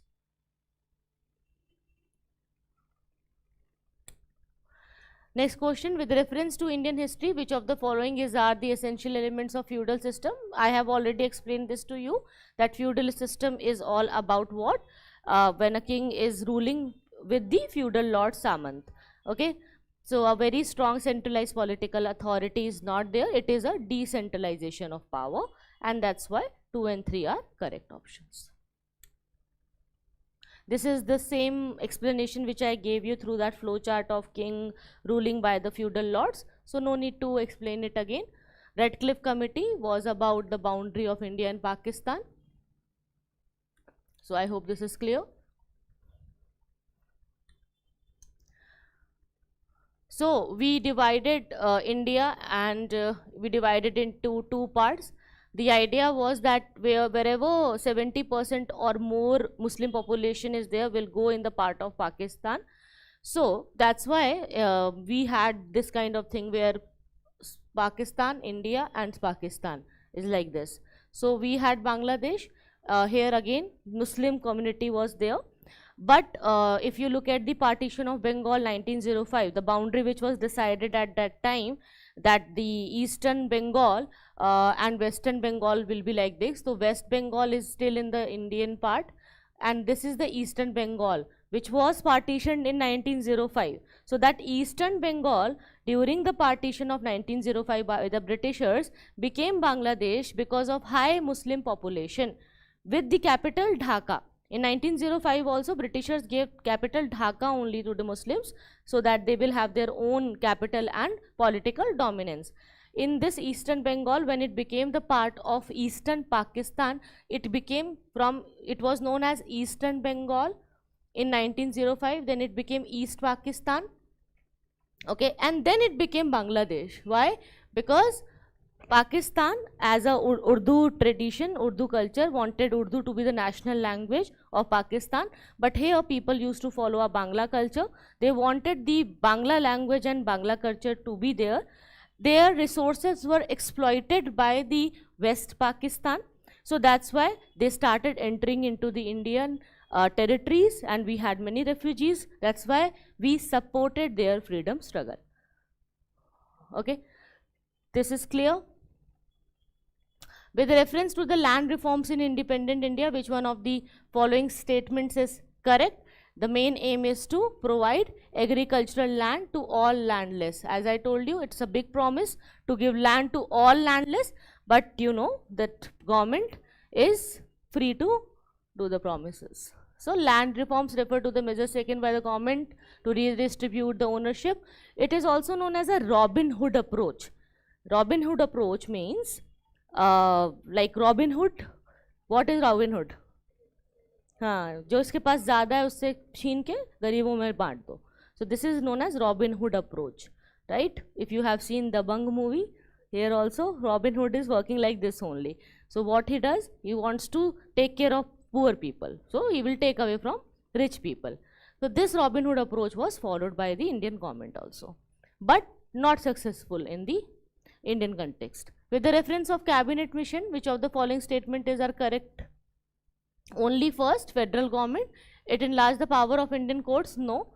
And it provided more Indians in the ICS, no. Of course, there was no need of doing all these things, because by that time we were only talking about independence, and you know, Muslim League was talking about Pakistan. So cabinet mission came in 1946, just before a year we got independence. So of course you can understand there is no use of talking about ICS and other things. We got federal government, and the plan was there that there would be an interim government, and then the real government will function after the independence of India. So Factories Act 1881, it was passed with the view to fix the wages of industrial workers and allow the workers to form the trade unions, no.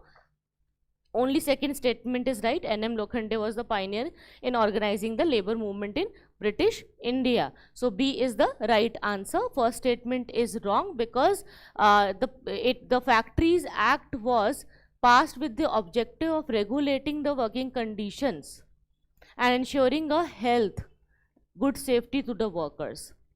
Fixing working hours for women and children, not for everyone, only for women and children. That's why the first statement is wrong.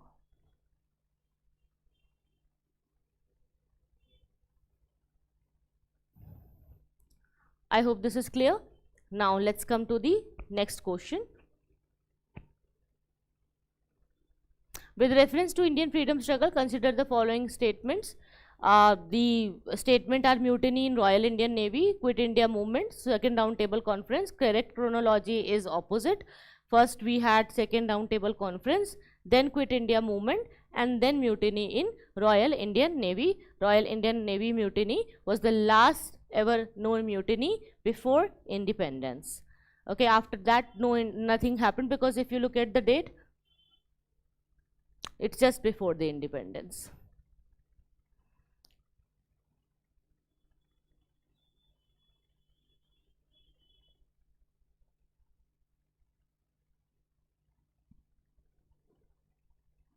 If you want, you can write the chronology in your paper, the sheet which you have. So in front of that option only you can write 1931, 1942, 1946.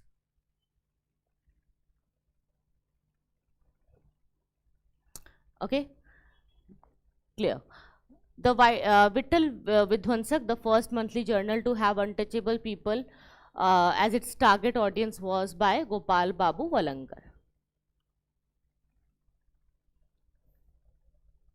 It came in 2017. So correct answer is A. First monthly journal. It's famous because it was the first monthly journal. First of all, we should know that why they are asking the question. You need to understand the mindset of UPSC, that why he is just asking about this journal only, why not any other, because it was the first one. Okay, it was written in Marathi language.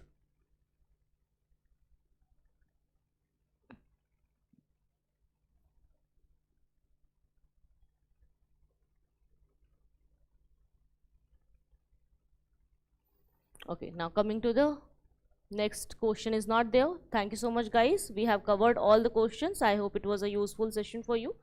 In case you have any doubts, you can talk. You can discuss things with me.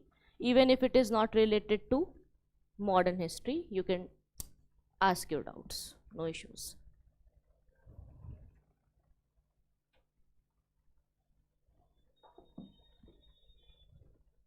Other students having no doubts can leave the session here.